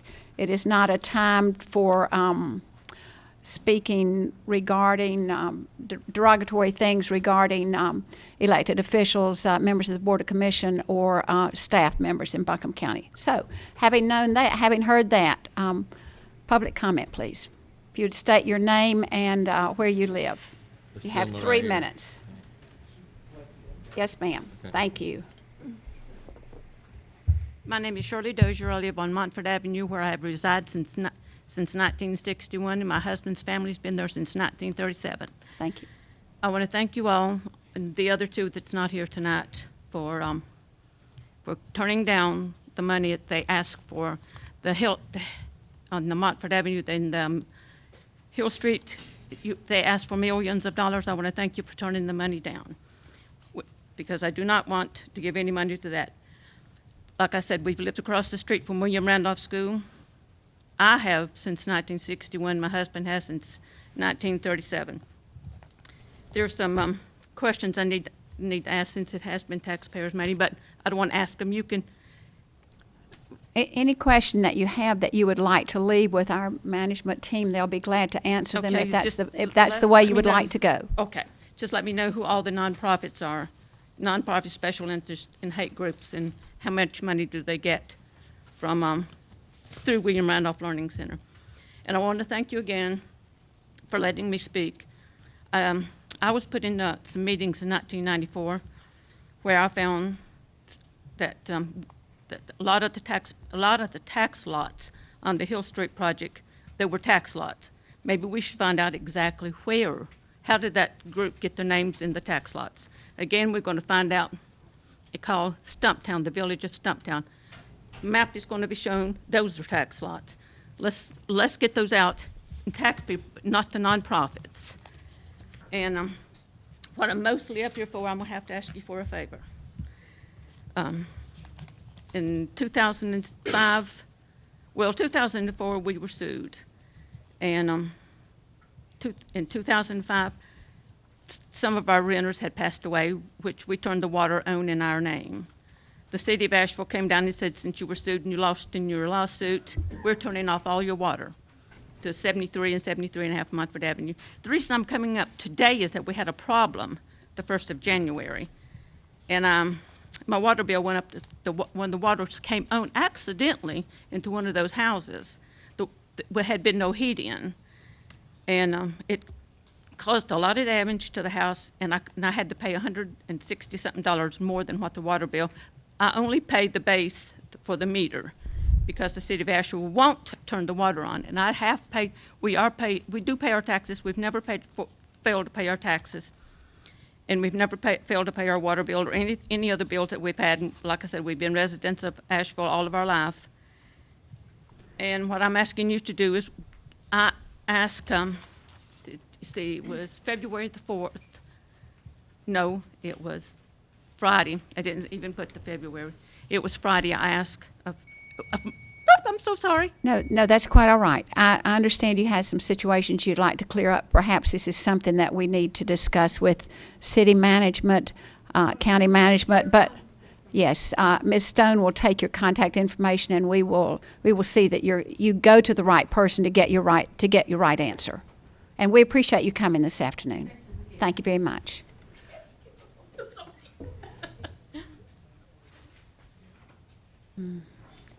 Yes, sir. I'm David King. I'm from Candler. I'm here to speak on the bill that Tim Moffitt has put forth in the House. I'm sorry that Chairman Gant's not here this evening, but he's the one out on the forefront on this for the board. But I'd like to address some of his issues with that. And one of his concerns is about we won't all be able to vote for the commissioners. Well, we don't, at this point, vote for all of our legislative representatives from the 3 districts that represent us. What this bill will give us is a more equal representation throughout the county. It will give Inca Candler, who doesn't have a representative as such, but yet I know all of you represent us. There's other areas that feel this way, and I can understand how you feel. But on the other hand, put yourself in the shoes of the individuals out in the county. We know that the city of Asheville drives most of the elections simply because of the makeup. Chairman Gant was also concerned that this is an attempt to get Republicans on the board, and I find that quite disingenuous when there's 5 Democrats sit on the board. Well, changes have come to the state of North Carolina for the first time in over 100 years. The reason being, it wasn't because Republicans made that change. There's not enough of us, and I'm sure you know the numbers. Democrats far outnumber us. It's the independents and the disenfranchised Democrats who have put those people in the legislature, and that's why you're seeing these changes. And also, a board made up like that will enable people who might not run to run for office, because right now it's quite daunting to try to put together a campaign, put together enough money, as you well know, to get elected to county commission. And if the concern is for the greater good of all county residents, then I would think that the board would be interested in seeing that that is served. That's basically all I have to say on that. But one thing I would like to do is laud Councilwoman Jones. For the first time that I've been coming here, you actually took a position that represents those of us who pay the bills. I mean, thank you. It's the first time I have heard that in coming here. Thank you. Thank you, sir. Other folks interested in public comment today? Okay, last one, Mr. Rice. I'm trying to be respectful and be last, give everybody a chance. Appreciate it. And thank you, Madam Chair, for your work today. You've done a good job. Thank you very much. I just elect you for that position. Thank you very much. I think you've done a great job. Thank you, Jerry. The district elections, I would like to point out to you that I have video at the Arboretum where the county commissioners had a consultant and debated the issue on district election. So if you think about consultants in the future, just remember, don't pay the money out, save your money. I've got it on video. And you don't have to repeat it. So I can save you some money. I've got the videos. I have one question, and I sent it to Mr. Gant today. I sent it to Mr. Gant a month ago, and I was promised 2 months ago for an answer on my questions that I presented on January 18th. And you all heard Mr. Gant said he would get those answered. And I don't want it coming up to the budget being presented before I get my information. If the finance department and the county manager's office cannot get me this information in 2 months period on what I asked for, I would ask you all as commissioners to audit that office to make sure that they do have the kind of people, staff to do the job. Now, that's about as blunt as I can put it. Okay, I see Ms. Green has Jerry, something. I actually emailed those to you a week or so ago. I don't have them, sorry. I'll be happy to. And you emailed me a message and said that actually, you would yeah, actually, be Jerry. working on them, and that's the last one I've got. Actually, Jerry, the three of us up here are saying, we've also seen the response that she had. I remember it distinctly. I'm happy to say I'm sorry, but I can't say I'm sorry because I don't have it, okay? If you have a new, if you've got a new email, I sent it to your regular email address, but I'll be happy to. The one that I sent tomorrow. to the county commissioners and you is my email address, and you That's the one I responded, sent it and I got it, so I'm sorry if I Thank you, Jerry. misspoke Appreciate about it. it, but I don't have it. Okay, we'll see that you get it. Thank you very Thank you much. very much. All right, I know it's been a long evening. I appreciate everyone hanging in there. I'd like to announce that the next regular meeting of the Board of Commissioners will be held April the 19th, 2011, beginning at 4:30. Probably not ending at 7:45, but we never know. Commission meetings can be seen on BCTV Charter Cable Channel 2 on Tuesday and Thursdays at 8 p.m., Wednesdays at 3 p.m., and Saturday and Sunday at 9 a.m. or online anytime, buncombecounty.org. Move we go into closed session. Thank you, sir. Second. Second. Second. Oh, I'm so sorry. Second. That's a Only three. Only three of us here. I apologize. Motion has been made to go into closed session. We do not anticipate any action after that. I'm not used to have to work so hard. I know, God. Y'all. You gotta pay attention.